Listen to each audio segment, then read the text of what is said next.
Debate വിത്ത് സ്മൃതി പരുത്തിക്കാട്. ഒടുവിൽ രാഹുൽ മാങ്കൂട്ടത്തിനെതിരെ കേസെടുത്തിരിക്കുന്നു. പുറത്തേക്ക് വന്നിരിക്കുന്ന ചാറ്റുകളുടെ അടിസ്ഥാനത്തിൽ ക്രൈംബ്രാഞ്ചാണ് കേസെടുത്തിരിക്കുന്നത്. നിയമസാധ്യത തേടുമെന്ന് മുഖ്യമന്ത്രി ഇന്ന് പറഞ്ഞതിന് പിന്നാലെയാണ് കേസ്. 2 മാസങ്ങൾക്ക് ശേഷം മാധ്യമങ്ങളെ കണ്ട മുഖ്യമന്ത്രി മാങ്കൂട്ടം വിഷയത്തിൽ അമ്പുകൾ തിരിച്ചത് മുഴുവൻ പ്രതിപക്ഷ നേതാവിനെതിരെയായിരുന്നു. കേരളം ഞെട്ടുന്ന ഒന്നും പറഞ്ഞില്ല എങ്കിലും പ്രതിപക്ഷ നേതാവ് ഇന്നെത്തിയത് മുഖ്യമന്ത്രിക്ക് മറുപടി പറയാനും. വടകരയിലെത്തിയ ഷാഫി പറമ്പലിനെ തടഞ്ഞ ഡിവൈഎഫ്ഐ പ്രവർത്തകർ അസഭ്യവർഷവുമായി എത്തിയതും ഇന്ന് കണ്ടു. ബിജെപിക്കെതിരായ ബോംബ് തനിക്കെതിരായ ആരോപണമാണോ എന്ന് സംശയിച്ച് വാർത്താസമ്മേളനം നടത്തിയ സി കൃഷ്ണകുമാറിനെയും ഇന്ന് കണ്ടു. ഇതാണ് ബോംബെങ്കിൽ നനഞ്ഞ പടക്കം എന്നാണ് കൃഷ്ണകുമാറിന്റെ പ്രതികരണം. കേരള രാഷ്ട്രീയം എ സർട്ടിഫിക്കറ്റിലേക്ക് പോകരുത് എന്ന് കെ മുരളീധരൻ ഉപദേശിക്കുന്നു. അത് എത്രത്തോളം നടപ്പാകും? കൊണ്ടും കൊടുത്തും കേരള രാഷ്ട്രീയം മുന്നേറുമ്പോൾ ആരൊക്കെ പ്രതിക്കൂട്ടില്ലെന്നതാണ് ചോദ്യം.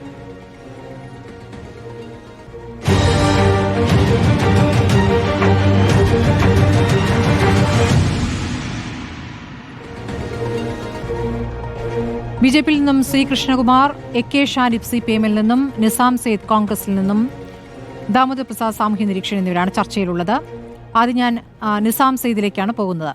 ശ്രീ നിസാം സെയ്ദ്, ഇപ്പോൾ രാഹുൽ മാങ്കൂട്ടത്തിനെതിരെ ഒരു കേസുണ്ടോ, ഒരു പരാതിയുണ്ടോ എന്ന് ചോദിക്കുമ്പോൾ പരാതി വന്നിരിക്കുന്നു. നേരിട്ട് അനുഭവസ്ഥരുടെ പരാതിയല്ല, തേർഡ് പാർട്ടി ആയിരിക്കാം, പക്ഷെ ഒരു പരാതി വന്നിരിക്കുന്നു, കേസെടുത്തിരിക്കുന്നു. സ്റ്റേറ്റിന്റെ ഉത്തരവാദിത്തമാണത്. കോൺഗ്രസ് അതിനെ എങ്ങനെയാണ് കാണുന്നത്?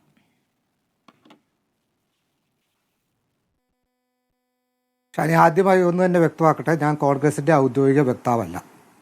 കോൺഗ്രസിൻ്റെ ആഭിമുഖ്യമുള്ള ഒരാളെന്നോ കോൺഗ്രസിൻ്റെ സഹയാത്രികനോ എന്നൊക്കെ പറയാവുന്നതല്ലാതെ ഞാൻ കോൺഗ്രസിൻ്റെ ഔദ്യോഗിക നിലപാട് വ്യക്തമാക്കാൻ കഴിയുന്ന ഒരാളല്ല, കോൺഗ്രസിൻ്റെ ഔദ്യോഗിക വക്താവുമല്ല. പക്ഷേ എങ്കിലും എനിക്ക് മനസ്സിലാക്കാൻ കഴിയുന്നത്, ഞാൻ സംസാരിച്ചു തുടങ്ങുമ്പോൾ തന്നെ സ്മൃതി പറഞ്ഞ ഒരു കാര്യത്തോട് പ്രതികരിച്ചുകൊണ്ട് തുടങ്ങണം എന്നുള്ളതാണ് ഞാൻ ആഗ്രഹിക്കുന്നത്. കാരണം കേരളത്തിൽ രാഷ്ട്രീയം ഒരു എ സർട്ടിഫിക്കറ്റ് നാടകത്തിലേക്ക് പോകുന്നു എന്നുള്ളത് വളരെ ദുഃഖകരമായ കാര്യമാണ്. ഇന്ത്യയുടെ സ്വാതന്ത്ര്യ ഇന്ത്യയുടെ ചരിത്രത്തിലെ ഏറ്റവും വലിയൊരു ജനാധിപത്യ മുന്നേറ്റം നടന്നുകൊണ്ടിരിക്കുന്ന കാലഘട്ടമാണിത്. ഒരു സമാനതകളില്ലാത്ത ഒരു യാത്ര ഇന്ത്യയിലെ ജനാധിപത്യ അവകാശങ്ങൾ പുനഃസ്ഥാപിക്കാൻ വേണ്ടി ബീഹാറിൽ നടന്നുകൊണ്ടിരിക്കുകയാണ്. രാഹുൽ ഗാന്ധിയുടെ നേതൃത്വത്തിൽ നടക്കുന്ന വോട്ട് അധികാർ യാത്ര ഇന്ന് ബീഹാറിലെ ഗ്രാമഗ്രാമാന്തരങ്ങളെ പ്രകമ്പനം കൊള്ളിച്ചുകൊണ്ട് ജനങ്ങളുടെ പങ്കാളിത്തത്തോടുകൂടി വലിയ ജനപങ്കാളിത്തോടെ മുന്നേറുകയാണ്. ആ ഒരു ഘട്ടത്തിൽ കേരളത്തിലെ രാഷ്ട്രീയ വ്യവഹാരം ഇത്തരം ഒരു അധമ സംസ്കാരത്തിലൂടെയാണ് കടന്നു പോകുന്നത് എന്നുള്ളത് വളരെ ലജ്ജാകരമായ ഒരു കാര്യമാണ്. അത്തരമൊരു ലജ്ജാകരമായ ഒരു നിലവാരത്തിലേക്ക് കേരള രാഷ്ട്രീയത്തെ കൊണ്ടെത്തിച്ചത് ആര് എന്നുള്ളത് നാം എല്ലാവരും ആലോചിക്കേണ്ട കാര്യമാണ്. ഈ ഒരു വിഷയം തന്നെ എടുത്താൽ കേരളത്തിൽ കുറേ നാളുകളായി നിലനിൽക്കുന്ന ഒരു പൊതു സ്വഭാവം അനുസരിച്ച് തന്നെ ഒരു ലൈംഗിക ആരോപണം ഒരു വാദിയോ അല്ലെങ്കിൽ ഒരു FIR-ഓ ഇല്ലാതെ അന്തരീക്ഷത്തിൽ ഉയരുന്നു. കോൺഗ്രസ് അതിനോട് വളരെ മാതൃകാപരമായി പ്രതികരിക്കുന്നു. കോൺഗ്രസ് പ്രതികരിക്കുന്നത് ഒരു പൊതുപ്രവർത്തകൻ രാഷ്ട്രീയത്തിൽ പുലർത്തേണ്ട ധാർമ്മികമായ വിശുദ്ധി, ധാർമ്മികമായ വിവേചന ബുദ്ധി രാഹുൽ മാങ്കൂട്ടത്തിൻ്റെ ഭാഗത്തുണ്ടായതായി കാണുന്നില്ല എന്ന പൊതുവായ വിലയിരുത്തലോടുകൂടി രാഹുൽ മാങ്കൂട്ടത്തിനെതിരെ നടപടിയെടുക്കുന്നു. രാഹുൽ മാങ്കൂട്ടത്തിനെ പാർട്ടിയിൽ നിന്ന് മാറ്റി നിർത്തുന്നു. അദ്ദേഹത്തിൻ്റെ പാർട്ടിയുടെ സ്ഥാനങ്ങൾ നഷ്ടപ്പെടുന്നു. വളരെ മാതൃകാപരമായ ഒരു നടപടിയാണ് കോൺഗ്രസ് എടുത്തത് എന്ന് തന്നെയാണ് ഞാൻ വിശ്വസിക്കുന്നത്. മറ്റ് രാഷ്ട്രീയ പാർട്ടികൾ അത്തരം നടപടികൾ എടുക്കുന്നുണ്ടോ എന്ന് ചോദിച്ചാൽ ഇത്തരം സമാനമായ സാഹചര്യങ്ങളിൽ മറ്റ് രാഷ്ട്രീയ പാർട്ടികൾ എങ്ങനെയാണ് പ്രതികരിച്ചത് എന്ന് നമുക്കറിയാം. മുകേഷിന്റെ കാര്യം വന്നപ്പോൾ MV ഗോവിന്ദന്റെ പ്രതികരണം നമ്മൾ കേട്ടതാണ്. ശരി, നമുക്ക് അതിലേക്ക് വരാം. ശ്രീ നിസാം സെയ്ദ്, നമ്മൾ കുറച്ച് ദിവസങ്ങളായി ഇത് ചർച്ച ചെയ്തുകൊണ്ടിരിക്കും. ഇന്നും പ്രതിപക്ഷ നേതാവ് ചൂണ്ടിക്കാണിച്ചു. നമുക്ക് അതിലേക്ക് വിശദമായി വരാം. ഞാൻ ചോദിച്ചത്, ഇന്നിപ്പോൾ രാഹുൽ മാങ്കൂട്ടത്തിനെതിരെ കേസ് എടുത്തിരിക്കുന്നു. സ്റ്റേറ്റ് എടുത്തിരിക്കുന്ന നടപടിയെ എങ്ങനെ കാണും? അങ്ങനെ ഒരു കേസ് നിലനിൽക്കുന്നതാണ് എന്ന് നിയമം അറിയാവുന്ന ആരെങ്കിലും കരുതുമെന്ന് ഞാൻ വിശ്വസിക്കുന്നില്ല. കഴിഞ്ഞ ദിവസം റിപ്പോർട്ടർ ചാനലിൽ നടന്ന ചർച്ചയിൽ എന്തുകൊണ്ട് കേസെടുക്കുന്നില്ല എന്ന് ചോദിച്ചതിന് CPM പ്രതിനിധി നൽകിയ ഉത്തരം, ഒരു പരാതിക്കാരിയില്ല, ഒരു പ്ലേസ് ഓഫ് ഒക്കറൻസ് ഇല്ല, ഒരു ടൈം ഓഫ് ഒക്കറൻസ് ഇല്ല, ഇതൊന്നുമില്ലാതെ എങ്ങനെ ഒരു കേസെടുക്കാൻ പറ്റും എന്നാണ് CPM പ്രതിനിധി കഴിഞ്ഞ ദിവസം ചോദിച്ചത്. അതേ ചോദ്യമാണ് എനിക്ക് ഇന്ന് ചോദിക്കാനുള്ളത്. ഇതൊന്നുമില്ലാത്ത അന്തരീക്ഷത്തിൽ എവിടെയോ മുഴങ്ങിക്കേട്ട ചില ശബ്ദങ്ങളിൽ നിന്ന് നിങ്ങൾക്ക് എങ്ങനെയാണ് ഒരു കേസെടുക്കാൻ പറ്റുന്നത്? ഒരു കേസെടുത്തു എന്നൊക്കെ പറയാവുന്നല്ലാതെ നിയമപരമായി ഒരു രീതിയിലും നിലനിൽക്കില്ല എന്ന് എല്ലാവർക്കും അറിയാവുന്ന ഒരു കേസെടുത്ത് ഒരു പുകമട സൃഷ്ടിക്കുവാൻ മാത്രമേ കഴിയുകയുള്ളൂ. അതിന് നിയമപരമായ യാതൊരു സാധുതയുമില്ല. ഇങ്ങനെ ഒരു കേസെടുത്തു എന്ന് മുഖ്യമന്ത്രിക്ക് പറയാം എന്നുള്ളതല്ലാതെ അത്തരം എത്രയോ കേസുകൾ എടുത്താൽ ആ കേസ് അത് ആഭ്യന്തര വകുപ്പിൻ്റെ വലിയ ഒരു പരാജയം തന്നെയാണ്. അത് രാഷ്ട്രീയമായ പകപോക്കലായി മാത്രമേ നമുക്ക് കാണാൻ കഴിയുകയുള്ളൂ. കാര്യം ഒരു പരാതിക്കാരിയോ ഒരു സംഭവ സ്ഥലമോ ഒരു സംഭവം നടന്ന സമയമോ ഇതൊന്നുമില്ലാതെ നിങ്ങൾ എങ്ങനെയാണ് ഒരു കേസെടുക്കുന്നത്? എന്താണ് സംഭവം എന്ന് നിങ്ങൾ എന്താണ് കരുതുന്നത്? അല്ല, പോലീസ് സ്റ്റേഷനിൽ ഒരു പരാതി വന്നിട്ടുണ്ട്, തേർഡ് പാർട്ടിയുടെ പരാതിയാണ്. അതിന്മേൽ ഒരു കേസ് എടുക്കും. ഒരു പരാതി വന്നിട്ടുണ്ട്, പരാതിയുടെ അടിസ്ഥാനത്തിലാണ് ഈ തേർഡ് പാർട്ടിയുടെ മേൽ കേസ് എടുക്കാൻ പറ്റുമോ? തേർഡ് പാർട്ടിയുടെ മേൽ അന്വേഷണം നടത്താം. ഒരു കേസ് എടുക്കാൻ പറ്റുമോ? ഒരു പ്രാഥമിക അന്വേഷണം നടത്തി ഇതിൽ നിലനിൽക്കുന്ന എന്തെങ്കിലും കേസുണ്ടോ എന്ന് തേർഡ് പാർട്ടിക്ക് അങ്ങനെയാണെങ്കിലും അത് രാഹുലിന്റെ സ്വന്തം കാര്യമല്ലേ? അങ്ങനെയല്ലേ കോൺഗ്രസ് പറയുന്നത്? രാഹുലിന്റെ കേസ്, രാഹുലിന്റെ കാര്യം രാഹുൽ നടത്തട്ടെ. പിന്നെ വൈകാരികമായി അതിനോട് പ്രതികരിക്കുന്നത് അല്ല. പക്ഷേ അതിന്റെ നിയമപരമായ വശമാണ് ശ്രുതി ചോദിച്ചാൽ. അതിന്റെ നിയമപരമായി യാതൊരു നിലനിൽപ്പില്ല. ഇനി രാഹുലിന്റെ ഏത് കാര്യവും രാഹുൽ നേരിട്ടെ എന്നുള്ളതുകൊണ്ട് തന്നെയാണല്ലോ രാഹുലിനെ കോൺഗ്രസിൽ പുറത്തു നിർത്തിയിരിക്കുന്നത്. ശരി, എ കെ ഷാനിബ്, ഇപ്പോൾ ഒരു കേസ് രാഷ്ട്രീയമായ പകപോക്കലാണ്. ശരി, നോക്കട്ടെ. എ കെ ഷാനിബ്, ഈ കേസിൽ ഇപ്പോൾ കേസെടുക്കണം, സർക്കാർ കേസെടുക്കണം എന്നുള്ളതാണ് ഈ പൊതുസമൂഹത്തിന്റെ നിലപാട്. കേസെടുക്കണം എന്നുള്ളതായിരുന്നു. ആ കേസിന്റെ നിയമസാധുതയാണ് ഇപ്പോൾ സംശയിക്കപ്പെടുന്നത്. കാരണം പരാതിക്കാർ മുന്നോട്ട് വന്നിട്ടില്ല. പരാതിക്കാർ ധൈര്യത്തോടെ വരണമെന്ന് മുഖ്യമന്ത്രി ഇന്ന് ആവശ്യപ്പെട്ടിട്ടുണ്ട്. പക്ഷേ ധൈര്യത്തോടെ വരുന്നവരുടെ അനുഭവം നമ്മുടെ മുന്നിൽ പല ഘട്ടങ്ങളായിട്ടുണ്ട്. ഇതിപ്പോൾ സൈബർ പോലീസിലാണ് പരാതി എന്നാണ് ഞാൻ മനസ്സിലാക്കുന്നത്. ഒരു സൈബർ കേസ് എടുക്കുമ്പോൾ സ്വാഭാവികമായും അനുഭവസ്ഥർ അത് കൃത്യമായി എന്താണ് സംഭവിച്ചതെന്ന് പറഞ്ഞു കൊടുക്കേണ്ടി വരും. അങ്ങനെയാണല്ലോ ഒരു സൈബർ കേസ്. ഈ പരാതിക്കാർ വരാതെ ഒരു തേർഡ് പാർട്ടി നൽകിയ പരാതിയിൽ എങ്ങനെയാണ് മുന്നോട്ട് പോകാനാവുക ക്രൈംബ്രാഞ്ചിന് എന്നൊരു ചോദ്യമുണ്ട്. സർക്കാർ കേസെടുത്തതിന് ഞാൻ അഭിനന്ദിക്കുന്നു. പക്ഷേ അതിലെങ്ങനെ മുന്നോട്ട് പോകാനാകും? മുന്നോട്ട് പോകാനാകാതെ തൽക്കാലം കേസെടുത്തു എന്ന രൂപത്തിൽ അത് കൊണ്ടുവരാനാണെങ്കിൽ നിസാം സെയ്ദ് പറഞ്ഞ പോലെ അതൊരു രാഷ്ട്രീയ കളിയായി അതിനെ സംശയിക്കേണ്ടി വരും. ഷാനി പറയാം. തീർച്ചയായും ജനങ്ങൾ എല്ലാവരും ചോദിച്ചൊരു ചോദ്യമാണ്, എന്തുകൊണ്ടാണ് ഇത്രയെല്ലാം കാര്യങ്ങൾ പുറത്തു വന്നിട്ട് സർക്കാർ കേസെടുക്കുന്നില്ല എന്ന തരത്തിലുള്ള ചോദ്യങ്ങൾ കഴിഞ്ഞ ദിവസങ്ങൾക്ക് ഉയർന്നു വന്നതാണ്. സർക്കാരിന് കേസെടുക്കാമല്ലോ എന്ന തരത്തിൽ. അതിൻ്റെ നിയമപരമായ കാര്യങ്ങൾ പൂർണ്ണമായും എനിക്കറിയില്ല. എന്നാലും അത് ജനങ്ങളുടെ കൂടി അഭിപ്രായം കണക്കിലെടുത്തുകൊണ്ടും ഒരാൾ പരാതി കൊടുക്കാൻ തയ്യാറായി കടന്നു വന്നതുകൊണ്ടും ഒരു കേസ് അതിലെടുക്കുന്നു എന്നുള്ളതാണ്. ഇതിൻ്റെ ഒരു ധാർമ്മികമായിട്ട് പറയുകയാണെങ്കിൽ ഇപ്പോൾ ഇത്തരം കേസുകളിലൊക്കെ ശരിക്ക് സർക്കാരാണ് വാദിയാകേണ്ടത്. കാരണം നിരവധി പെൺകുട്ടികൾക്ക് ഇത്തരത്തിലുള്ള അനുഭവങ്ങൾ ഉണ്ടായിട്ടുണ്ട് എങ്കിൽ ഇതിൽ ഈ സ്ത്രീകളുടെയും പുരുഷന്മാരുടെയും പൗരന്മാരുടെ മുഴുവൻ സംരക്ഷണം സ്റ്റേറ്റാണല്ലോ, സ്റ്റേറ്റിൻ്റെ ചുമതലയാണല്ലോ. ആ അർത്ഥത്തിൽ ഇത്തരത്തിലുള്ളൊരു കേസുകൾ പരമ്പരയായി വരുന്ന സാഹചര്യത്തിൽ സർക്കാരിന് കേസെടുക്കാൻ ഒരു പരാതിയുടെ അടിസ്ഥാനത്തിൽ ഇപ്പോൾ കേസെടുത്തിരിക്കുന്നു. അതിൻ്റെ അന്വേഷണം മുന്നോട്ട് പോകുന്നതിന് അനുസരിച്ച് ഈ പരാതിക്കാർ, ഈ ഇരകളാക്കപ്പെട്ട ആളുകൾ പരാതിയുമായിട്ട് മുന്നോട്ട് വരുമെന്ന് തന്നെയാണ് പ്രതീക്ഷിക്കുന്നത്. അവരുടെ എല്ലാ സ്വകാര്യതയും മാനിച്ചുകൊണ്ട്, അവരുടെ സ്വകാര്യതകളെ സംരക്ഷിച്ചുകൊണ്ട് ഈ കേസ് മുന്നോട്ട് കൊണ്ടുപോകാൻ സർക്കാരിന് സാധിക്കണം. ആ തരത്തിൽ സർക്കാർ മുന്നോട്ട് പോകുമെന്ന ഉറപ്പ് ഇന്ന് മുഖ്യമന്ത്രിയും കൊടുത്തിട്ടുണ്ട്. പരാതി ഉള്ള ആളുകൾ പുറത്തേക്ക് വരണമെന്നും അവർ പരാതി കൊടുക്കണമെന്നും, പരാതി കൊടുത്താൽ കൃത്യമായി അതിൽ നടപടി ഉണ്ടാകും എന്ന കാര്യത്തിൽ ഒരു സംശയവുമില്ല. ഇന്നിപ്പോൾ കോൺഗ്രസ് പറയുന്നതിൻ്റെ അടിസ്ഥാനത്തിലാണെങ്കിൽ ഈ ആളെ ഇത്തരം കാര്യങ്ങൾ ചെയ്ത ആളെ പാർട്ടിയിൽ നിന്ന് പുറത്താക്കിയ സാഹചര്യത്തിൽ അയാളെ സംരക്ഷിക്കാൻ കോൺഗ്രസ് പാർട്ടിക്കും ബാധ്യതയില്ലാത്തത് കൊണ്ട് ഇങ്ങനെ ഒരു കേസുമായി മുന്നോട്ട് പോകുമ്പോൾ കോൺഗ്രസ് പാർട്ടിയും ഈ പരാതിയും ഈ കേസിനോടൊക്കെ സഹകരിച്ച് അതിന് പിന്തുണ നൽകും എന്ന് തന്നെയാണ് ഞാൻ പ്രതീക്ഷിക്കുന്നത്. ആ തരത്തിൽ ഇതൊരു ചുവടുവെപ്പ് തന്നെയാണ്. വരാനുള്ള ഷാനിബ്, കോൺഗ്രസിനകത്ത് നിന്ന് തന്നെ ഉണ്ടല്ലോ പരാതി എന്നാണല്ലോ ഇന്ന് മുഖ്യമന്ത്രി വാർത്താ സമ്മേളനത്തിലും പറഞ്ഞത്. നമ്മൾ കണ്ടതാണ് ഏതു രൂപത്തിൽ പരാതികൾ, ശക്തമായ പ്രതികരണങ്ങൾ ഉയർന്നു വന്നു എന്നുള്ളത്. ശരിയാണ്, ഇവിടെ വി.ഡി. സതീശനും ഷാഫി പറമ്പിലും രാഹുൽ മാങ്കൂട്ടത്തിലും എന്ന രൂപത്തിൽ അതിനെ വിലയിരുത്തിയിരുന്നു. അവരൊരുമിച്ചാണ് നടന്നിരുന്നത്, അവരൊരുമിച്ചാണ് തെരഞ്ഞെടുപ്പ് പരിപാടികൾക്കൊക്കെ മുന്നിട്ട് നിന്നിരുന്നത്. ഒക്കെ ശരി തന്നെ. പക്ഷേ ഒരു വിഷയം വന്നപ്പോൾ അതിൽ ശക്തമായി പ്രതിപക്ഷ നേതാവ് പ്രതികരിച്ചിട്ടുണ്ട്. കോൺഗ്രസ് എന്ന പാർട്ടി വ്യത്യസ്തമാണ് എന്ന് തെളിയിക്കുന്ന നടപടി ഉണ്ടാകുമെന്ന് പറഞ്ഞു. ആ രൂപത്തിൽ ഒരു നടപടി ഉണ്ടാവുകയും ചെയ്തു. ഇപ്പോൾ ഷാഫി പറമ്പിൽ വടകര MP ആണല്ലോ. ഷാഫി പറമ്പിൽ വടകരയിൽ പരിപാടിക്ക് വരുമ്പോൾ അവിടെ DYFIക്കാർ പ്രതിഷേധിക്കുന്നു. പ്രതിഷേധം അതിൽ കുഴപ്പമില്ല. പക്ഷേ അതിൽ ഉപയോഗിക്കുന്ന പദങ്ങൾ, മുദ്രാവാക്യങ്ങൾ, അത് സഭ്യതയുടെ അതിർവരമ്പ് ലംഘിക്കുന്നതിനോട് ഷാനിബിന് എന്താണ് പറയാനുള്ളത്? അല്ല, മുദ്രാവാക്യം ഇപ്പോൾ ഒരു പ്രതിഷേധത്തിൻ്റെ ഭാഗമായിട്ട് മുദ്രാവാക്യത്തിൽ വരുന്ന പ്രയോഗങ്ങളൊക്കെ ഒരു പ്രാസം ഒപ്പിച്ച് ആളുകൾ വിളിക്കുന്നതാണ്. അത് സംസാര ഭാഷയിൽ പരസ്പരം സംസാരിക്കുന്ന ഭാഷയിലല്ലോ മുദ്രാവാക്യങ്ങൾ വിളിക്കുന്നത്. ഇപ്പോൾ പിണറായി വിജയനെതിരെ അവർ വിളിക്കുന്ന മുദ്രാവാക്യം എന്തെല്ലാം മുദ്രാവാക്യങ്ങൾ വിളിക്കുന്നുണ്ട്. അത് അങ്ങോട്ടും ഇങ്ങോട്ടും അത്തരത്തിലുള്ള മുദ്രാവാക്യങ്ങളൊക്കെ പിന്നെ അത് ആ സമയത്ത് അതിന്റെ ഒരു ആവേശത്തിൽ പക്ഷേ ഒരു നേതാവിനെ തടഞ്ഞുകൊണ്ട് പട്ടി നായ എന്നൊക്കെ വിളിക്കുമോ? അങ്ങനെ ചെയ്യാമോ? നമ്മൾ കേട്ടിട്ടുണ്ടോ അങ്ങനെ? അല്ല, അവിടെ തടയുക എന്നൊരു തീരുമാനം എന്തായാലും ഡിവൈഎഫ്ഐ എടുത്തിട്ടില്ല. പ്രതിഷേധിക്കാനും ഇത്തരത്തിലൊരു പ്രതിഷേധത്തിൻ്റെ തീരുമാനവും ഡിവൈഎഫ്ഐ സ്റ്റേറ്റ് കമ്മിറ്റി അങ്ങനെ ഒരു തീരുമാനം എടുത്തിട്ടില്ല, അല്ലെങ്കിൽ ജില്ലാ കമ്മിറ്റിയോ അങ്ങനെ ഒരു തീരുമാനം എടുത്തിട്ടില്ല എന്ന് നേതാക്കൾ തന്നെ വ്യക്തമാക്കിയിട്ടുണ്ട്. അങ്ങനെയാണെങ്കിൽ ഷാനിബ, പ്രയോഗം തെറ്റാണ്, അങ്ങനെ ചെയ്യരുത് എന്ന് പ്രവർത്തകരോട് പറയേണ്ടതല്ലേ ഡിവൈഎഫ്ഐ നേതൃത്വം?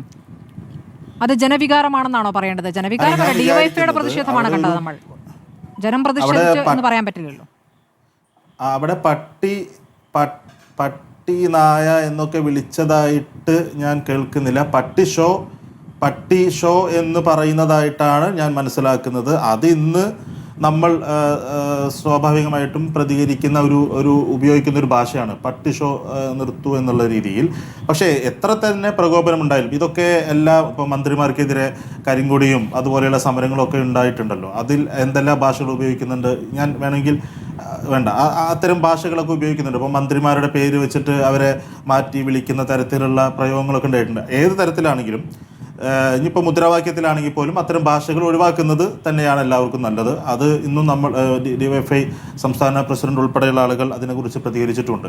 അതൊന്നും നമ്മുടെ തീരുമാനമല്ല. പിന്നെ ഇത് സംഭവം നമ്മുടെ ചർച്ച വഴിമാറ്റുന്നതിന് വേണ്ടി ഒരു ഷോ കാണിക്കുന്നു എന്നതിനപ്പുറത്തേക്ക് ജനങ്ങൾ ഇത് കൃത്യമായിട്ട് മനസ്സിലാക്കുന്നുണ്ട്. ഒരു ജനപ്രതിനിധിയെ പ്രതിഷേധിക്കുകയും സമരം ചെയ്യുകയൊക്കെ ചെയ്യുമ്പോൾ നീ ആരാടാ എന്ന് ചോദിച്ച് ഇറങ്ങുന്നു. അപ്പോൾ അയാളുടെ യഥാർത്ഥ മുഖം ഓരോ ദിവസം ഇങ്ങനെ വ്യക്തമാകുന്നു എന്നുള്ളതാണ്. അപ്പോൾ അതൊരു പട്ടി ഷോ ആണ് എന്ന തരത്തിൽ ആളുകൾ പ്രതികരിച്ചിട്ടുണ്ടാവും. അത് ജനങ്ങളുടെ പ്രതികരണമാണ്. പട്ടി ഷോ എന്നാണ് അങ്ങ് കേട്ടതെങ്കിൽ അല്ല, അവിടുത്തെ മാധ്യമങ്ങളും അങ്ങനെയല്ല അത് റിപ്പോർട്ട് ചെയ്ത്. മാധ്യമങ്ങൾ അവിടെ ഉണ്ടായിരുന്ന മാധ്യമങ്ങൾ അങ്ങനെയല്ല അത് റിപ്പോർട്ട് ചെയ്ത്. ഒന്നാമത്തെ കാര്യം, ഇങ്ങനത്തെ പ്രതിഷേധങ്ങളൊക്കെ ലൈവ് പോവുകയാണല്ലോ, ഇതിങ്ങനെ ആളുകൾ കാണുകയാണ്. അതിൽ അപ്പോൾ മറ്റു തരത്തിലുള്ള വ്യാഖ്യാനത്തിന് സാധ്യതയില്ല. ശ്രീ കൃഷ്ണകുമാർ, അങ്ങ് ഇന്ന് വാർത്താ സമ്മേളനം നടത്തി ഒരു ബോംബ് പൊട്ടിയില്ല, നനഞ്ഞ പടക്കമാണ് എന്നുള്ള കാര്യമൊക്കെ പറഞ്ഞു. പഴയ കേസാണ് എന്നുള്ള കാര്യം അങ്ങ് വിശദീകരിച്ചു. പക്ഷേ ഇങ്ങനെ ഒരു വാർത്താ സമ്മേളനം എന്തിനായിരുന്നു? കാരണം പ്രതിപക്ഷ നേതാവ് കേരളം ഞെട്ടുന്ന ചില വാർത്തകൾ ഉണ്ടാകുമെന്ന് പറഞ്ഞു. നേരത്തെ കന്റോൺമെന്റ് ഹൗസിലേക്ക് കാളയുമായിട്ട് നിങ്ങളുടെ പാർട്ടി പ്രവർത്തകർ പ്രതിഷേധിച്ചപ്പോൾ തിരിച്ചു കാളയെ പാർട്ടി അധ്യക്ഷന്റെ വീട്ടിലേക്ക് കൊണ്ടുവിടും എന്ന രൂപത്തിൽ പ്രതികരിക്കുകയും ചെയ്തു. അങ്ങെന്തിനാണ് അതിനു മുമ്പ് അത് അങ്ങേക്കുള്ള ആരോപണമാണെന്ന് കരുതി വാർത്താ സമ്മേളനം നടത്തിയത്? അല്ല, ഞാൻ മാധ്യമങ്ങളുടെ മുന്നിൽ വന്ന് സത്യം പറഞ്ഞത് തെറ്റാണെന്നാണോ സ്മൃതി പറയുന്നത്? രാഹുൽ ഞാൻ ചോദിക്കട്ടെ, ഇന്ന് കാലത്ത് ഞാൻ ചോദിക്കട്ടെ, ഇന്ന് കാലത്താണല്ലോ ഞാൻ പ്രതികരിച്ചു. ഇന്ന് കാലത്ത് മുതൽ എല്ലാ മാധ്യമ റിപ്പോർട്ടറുടെ അടക്കം റിപ്പോർട്ടർമാർ, പാലക്കാട് ബ്യൂറോ എന്നുള്ള റിപ്പോർട്ടർ ഇക്ബാലും അതുപോലെ തന്നെ എല്ലാ ചാനലുകളുടെയും റിപ്പോർട്ടർമാർ വിളിക്കുന്നു. ചില ചാനലുകൾ BJP സംസ്ഥാന ഉപാധ്യക്ഷനെതിരായിട്ട് പീഡനാരോപണം എന്നുള്ള വാർത്ത ബ്രേക്ക് ചെയ്യുന്നു. ഞാനപ്പോൾ വീട്ടിനകത്ത് അടച്ചിരിക്കണോ? സത്യത്തിൻ്റെ ഒരംശം പോലും ഇല്ലാത്ത ഒരു കാര്യം മാധ്യമങ്ങൾ പുറത്തുവിടുന്ന സമയത്ത് ഞാൻ വീട്ടിനകത്ത് അടച്ചിരിക്കാൻ ഉദ്ദേശിക്കുന്നില്ല. കാരണം 2015-ലും 2020-ലും എല്ലാം പത്രസമ്മേളനം നടത്തിയതാണ്. അന്ന് ഇതേ എല്ലാ ചാനലുകളുടെയും അന്നത്തെ ആ കാലത്തെ റിപ്പോർട്ടർമാരോട് ചോദിച്ചാൽ അറിയാം എന്തുകൊണ്ട് അന്ന് ഈ വിഷയം ഏറ്റെടുത്തില്ല, മാധ്യമങ്ങൾ ഏറ്റെടുത്തില്ല, രാഷ്ട്രീയ പാർട്ടികൾ ഏറ്റെടുത്തില്ല. കാരണം പ്രാദേശികമായിട്ട് അന്വേഷിച്ചാൽ അറിയാം, ഇത് കുടുംബത്തിൽ നടന്ന ഒരു സ്വത്ത് തർക്കത്തിൽ ഒരു അപ്പർ ഹാൻഡ് എന്നെ സമ്മർദ്ദത്തിലാക്കാനായിട്ട് കൊടുത്ത കേസാണെന്ന് എല്ലാവർക്കും ബോധ്യമുള്ള കാര്യമാണ്. കഴിഞ്ഞ 30-39 വർഷമായിട്ട് പൊതുരംഗത്ത് പ്രവർത്തിക്കുന്ന ആളാണ് ഞാൻ. സത്യത്തിൻ്റെ ഒരംശമുണ്ടെങ്കിൽ ഞാൻ ഇപ്പോഴും പറയുന്നു, ഏത് അന്വേഷണം വന്നോട്ടെ, ഏത് വിധത്തിലുള്ള അന്വേഷണങ്ങളെയും ഞാൻ നേരിടാൻ തയ്യാറാണ്. സത്യത്തിൻ്റെ ഒരംശം ഇതിലുണ്ടെങ്കിൽ ഞാൻ എൻ്റെ പൊതുപ്രവർത്തനം അവസാനിപ്പിക്കാൻ തയ്യാറാണ്. എനിക്ക് ഒരു തരത്തിലുള്ള ഭയവുമില്ല, ഒരു തരത്തിലുള്ള വ്യക്തതയ്ക്ക് വേണ്ടി ഞാൻ ചോദിക്കുകയാണ്. ഇപ്പോൾ അങ്ങേക്കെതിരെ ഒരു കോർ കമ്മിറ്റി അംഗത്തിനെതിരെ എന്തോ ബോംബ് വരുന്നു എന്ന രൂപത്തിൽ ഫേസ്ബുക്ക് പോസ്റ്റ് ഇട്ടത് സന്ദീപ് വാര്യരാണല്ലോ. അങ്ങ് തന്നെ പറഞ്ഞു സന്ദീപ് വാര്യരെ വിശ്വസിച്ചിട്ടാണ് പ്രതിപക്ഷ നേതാവ് മുന്നോട്ട് പോകുന്നതെങ്കിൽ കുഴിയിൽ ചാടുമെന്ന്. പറഞ്ഞിരിക്കുന്ന രണ്ട് കാര്യങ്ങൾ, താങ്കൾക്കെതിരെ 2 പരാതികളാണ് ഉണ്ടായിരുന്നത്. പോലീസ് കേസ് രജിസ്റ്റർ ചെയ്തു എന്ന് പറയുന്നതും കോടതി തള്ളി എന്ന് പറയുന്നതുമായ കേസ് ഭാര്യയും സഹോദരിയും കുടുംബ വഴക്ക് അല്ലെ, കുടുംബത്തിനകത്ത് നടന്നിരുന്ന ഒരു വിഷയം, അതിൽ സ്വത്ത് തർക്കം എന്നങ്ങ് പറഞ്ഞ കാര്യം അതായിരുന്നു. അതാണ് ഈ കോടതി തള്ളിയത്, നിങ്ങൾക്ക് അനുകൂലമായി കോടതി വിധി ഉണ്ടായത്. മറ്റു പരാതി എന്ന് പറയുന്നത് ഈ തരത്തിൽ ശാരീരികമായി ഉപദ്രവിച്ചു എന്നതടക്കമുള്ള പരാതികളാണ്. ആ പരാതി പോലീസ് സ്റ്റേഷനിൽ പോയെങ്കിലും പോലീസ് ആ കേസ് രജിസ്റ്റർ ചെയ്തില്ല എന്നുള്ളതാണ് പറയുന്നത്. അതിനോട് അങ്ങ് എങ്ങനെയാണ് പ്രതികരിക്കുന്നത്? ഇത് കോടതി തള്ളിയ കേസാണെന്ന് പറയുമ്പോൾ 2 കാര്യങ്ങളാണ്, 2 പരാതികളാണ്. തെറ്റാ?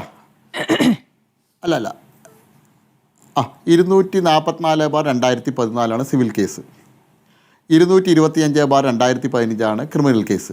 ഈ 225/2015 പോലീസ് കേസ് രജിസ്റ്റർ ചെയ്യാനുള്ള പരാതിയുടെ അടിസ്ഥാനം Palakkad judicial first class magistrate കോടതി 2 മുമ്പാകെ പരാതിക്കാരി അപേക്ഷ കൊടുക്കുന്നു. ഈ കാര്യങ്ങളെല്ലാം സൂചിപ്പിച്ചുകൊണ്ട് 3-ാമത്തെ പേജിൽ 2-ാമത്തെ പാരഗ്രാഫിൽ വ്യക്തമായിട്ട് പരാതിയിൽ പറയുന്നുണ്ട്, ഞാൻ ശാരീരികമായിട്ട് ഉള്ള അത്തരം കാര്യങ്ങളെ സംബന്ധിച്ച് പറയുന്നുണ്ട്. കാരണം കുറ്റവിമുക്തനാക്കിയ ഒരു കേസിൽ അവരുടെ പരാതി ഞാൻ വീണ്ടും വായിക്കാൻ ഇഷ്ടപ്പെടുന്നില്ല. ഞാൻ ഇന്ന് രാവിലെ റിപ്പോർട്ടറിൻ്റെ ഇവിടുത്തെ പാലക്കാട് ലേഖകന് ഞാൻ ഇതിൻ്റെ കോപ്പി കൊടുത്തിരുന്നു.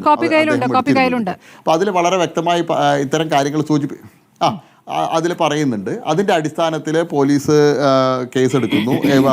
Town north police case number crime number 712/2014 എന്നുള്ള FIR രജിസ്റ്റർ ചെയ്യുന്നു. പോലീസ് കേസന്വേഷണമായിട്ട് പോകുന്ന സമയത്താണ് പരാതിക്കാരി വീണ്ടും കോടതിയെ സമീപിച്ച് അന്വേഷണത്തെ സംബന്ധിച്ച് കൃത്യമായിട്ട് കോടതിയുടെ നിരീക്ഷണത്തിൽ അന്വേഷണം നടക്കണമെന്ന് ആവശ്യപ്പെടുന്നു. കോടതി അത് സംബന്ധിച്ചുള്ള നടപടിക്രമങ്ങളുമായിട്ട് കോടതി മുന്നോട്ട് പോകുന്നുണ്ട്. അതിൽ പറയുന്നുണ്ട്, and also to monitor the investigation in crime number 712/2014 of town north police station. Accordingly notice was issued to the SHO concern to appear in person and produce CD in the above set crime and accordingly the police officer produced the CD in crime number 712/2014. I have gone through the FIR and CD and the case was registered against the brother-in-law of the petitioner by Town North Police Station. The investigation is going on. I have pursued the CD file. The investigation is going on a proper way. Even then, I directed the sub-inspector to investigate the matter in a proper way and to record the statement of all the witness necessary for the case.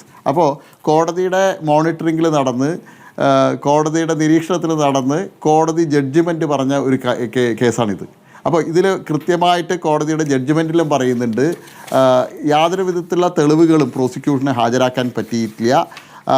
Considering the above analysis, it can be concluded that the prosecution has failed to establish the occurrence and allegations beyond reasonable doubt. The evidence presented does not sufficiently connect the accused to the alleged offences. The inconsistency in the testimonies and the lack of corroborative evidence undermine the prosecution case. Therefore, the allegations against the accused are not proved beyond the reasonable doubt. The accused are entitled to benefit of the doubt and acquittal.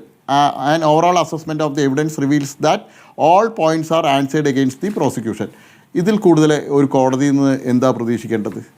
ഇതിൽ കൂടുതൽ ഒരു കോടതി ജഡ്ജ്മെന്റിൽ ഇതിൽ കൂടുതൽ എന്താ കോടതി പറയേണ്ടത്? ശരി, അതങ്ങനെ നിൽക്കുന്നു. പക്ഷേ ശ്രീ കൃഷ്ണകുമാർ, അങ്ങ് പറയുന്ന പഴയ കേസ് 2014 സംഭവമാണെങ്കിലും അങ്ങയുടെ പാർട്ടിയിൽ നിന്ന് തന്നെ ഇത് വീണ്ടും വീണ്ടും കുത്തിപ്പൊക്കാനുള്ള ശ്രമം നടക്കുന്നുണ്ടോ? ഇപ്പോൾ അങ്ങയുടെ പാർട്ടി അധ്യക്ഷന് തന്നെ കഴിഞ്ഞ ദിവസം വീണ്ടും അതേ പരാതി വരുന്നു. അത് പരിശോധിക്കാമെന്ന ഉറപ്പ് ഈ പരാതിക്കാരിക്ക് കിട്ടുന്നു. മാത്രമല്ല, പ്രധാനമന്ത്രിയുടെ ഓഫീസ് തന്നെ ഇത് അന്വേഷിക്കാൻ ഉത്തരവിട്ടു കഴിഞ്ഞ ഏപ്രിൽ മാസത്തിൽ എന്നാണ് സന്ദീപ് വാര്യർ പറയുന്നത്.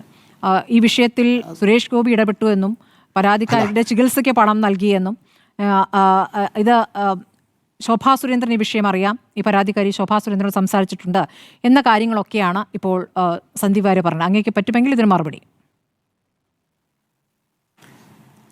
അല്ല, 2015-ലും 2020-ലും ഇത്തരം പരാതികൾ കൊടുക്കാനും പത്രസമ്മേളനങ്ങൾ നടത്താനുമെല്ലാം പിന്തുണ കൊടുത്ത ആളിന്ന് BJP ഇന്ന് പുറത്തുപോയി കോൺഗ്രസിൻ്റെ കൂടെയാണ്.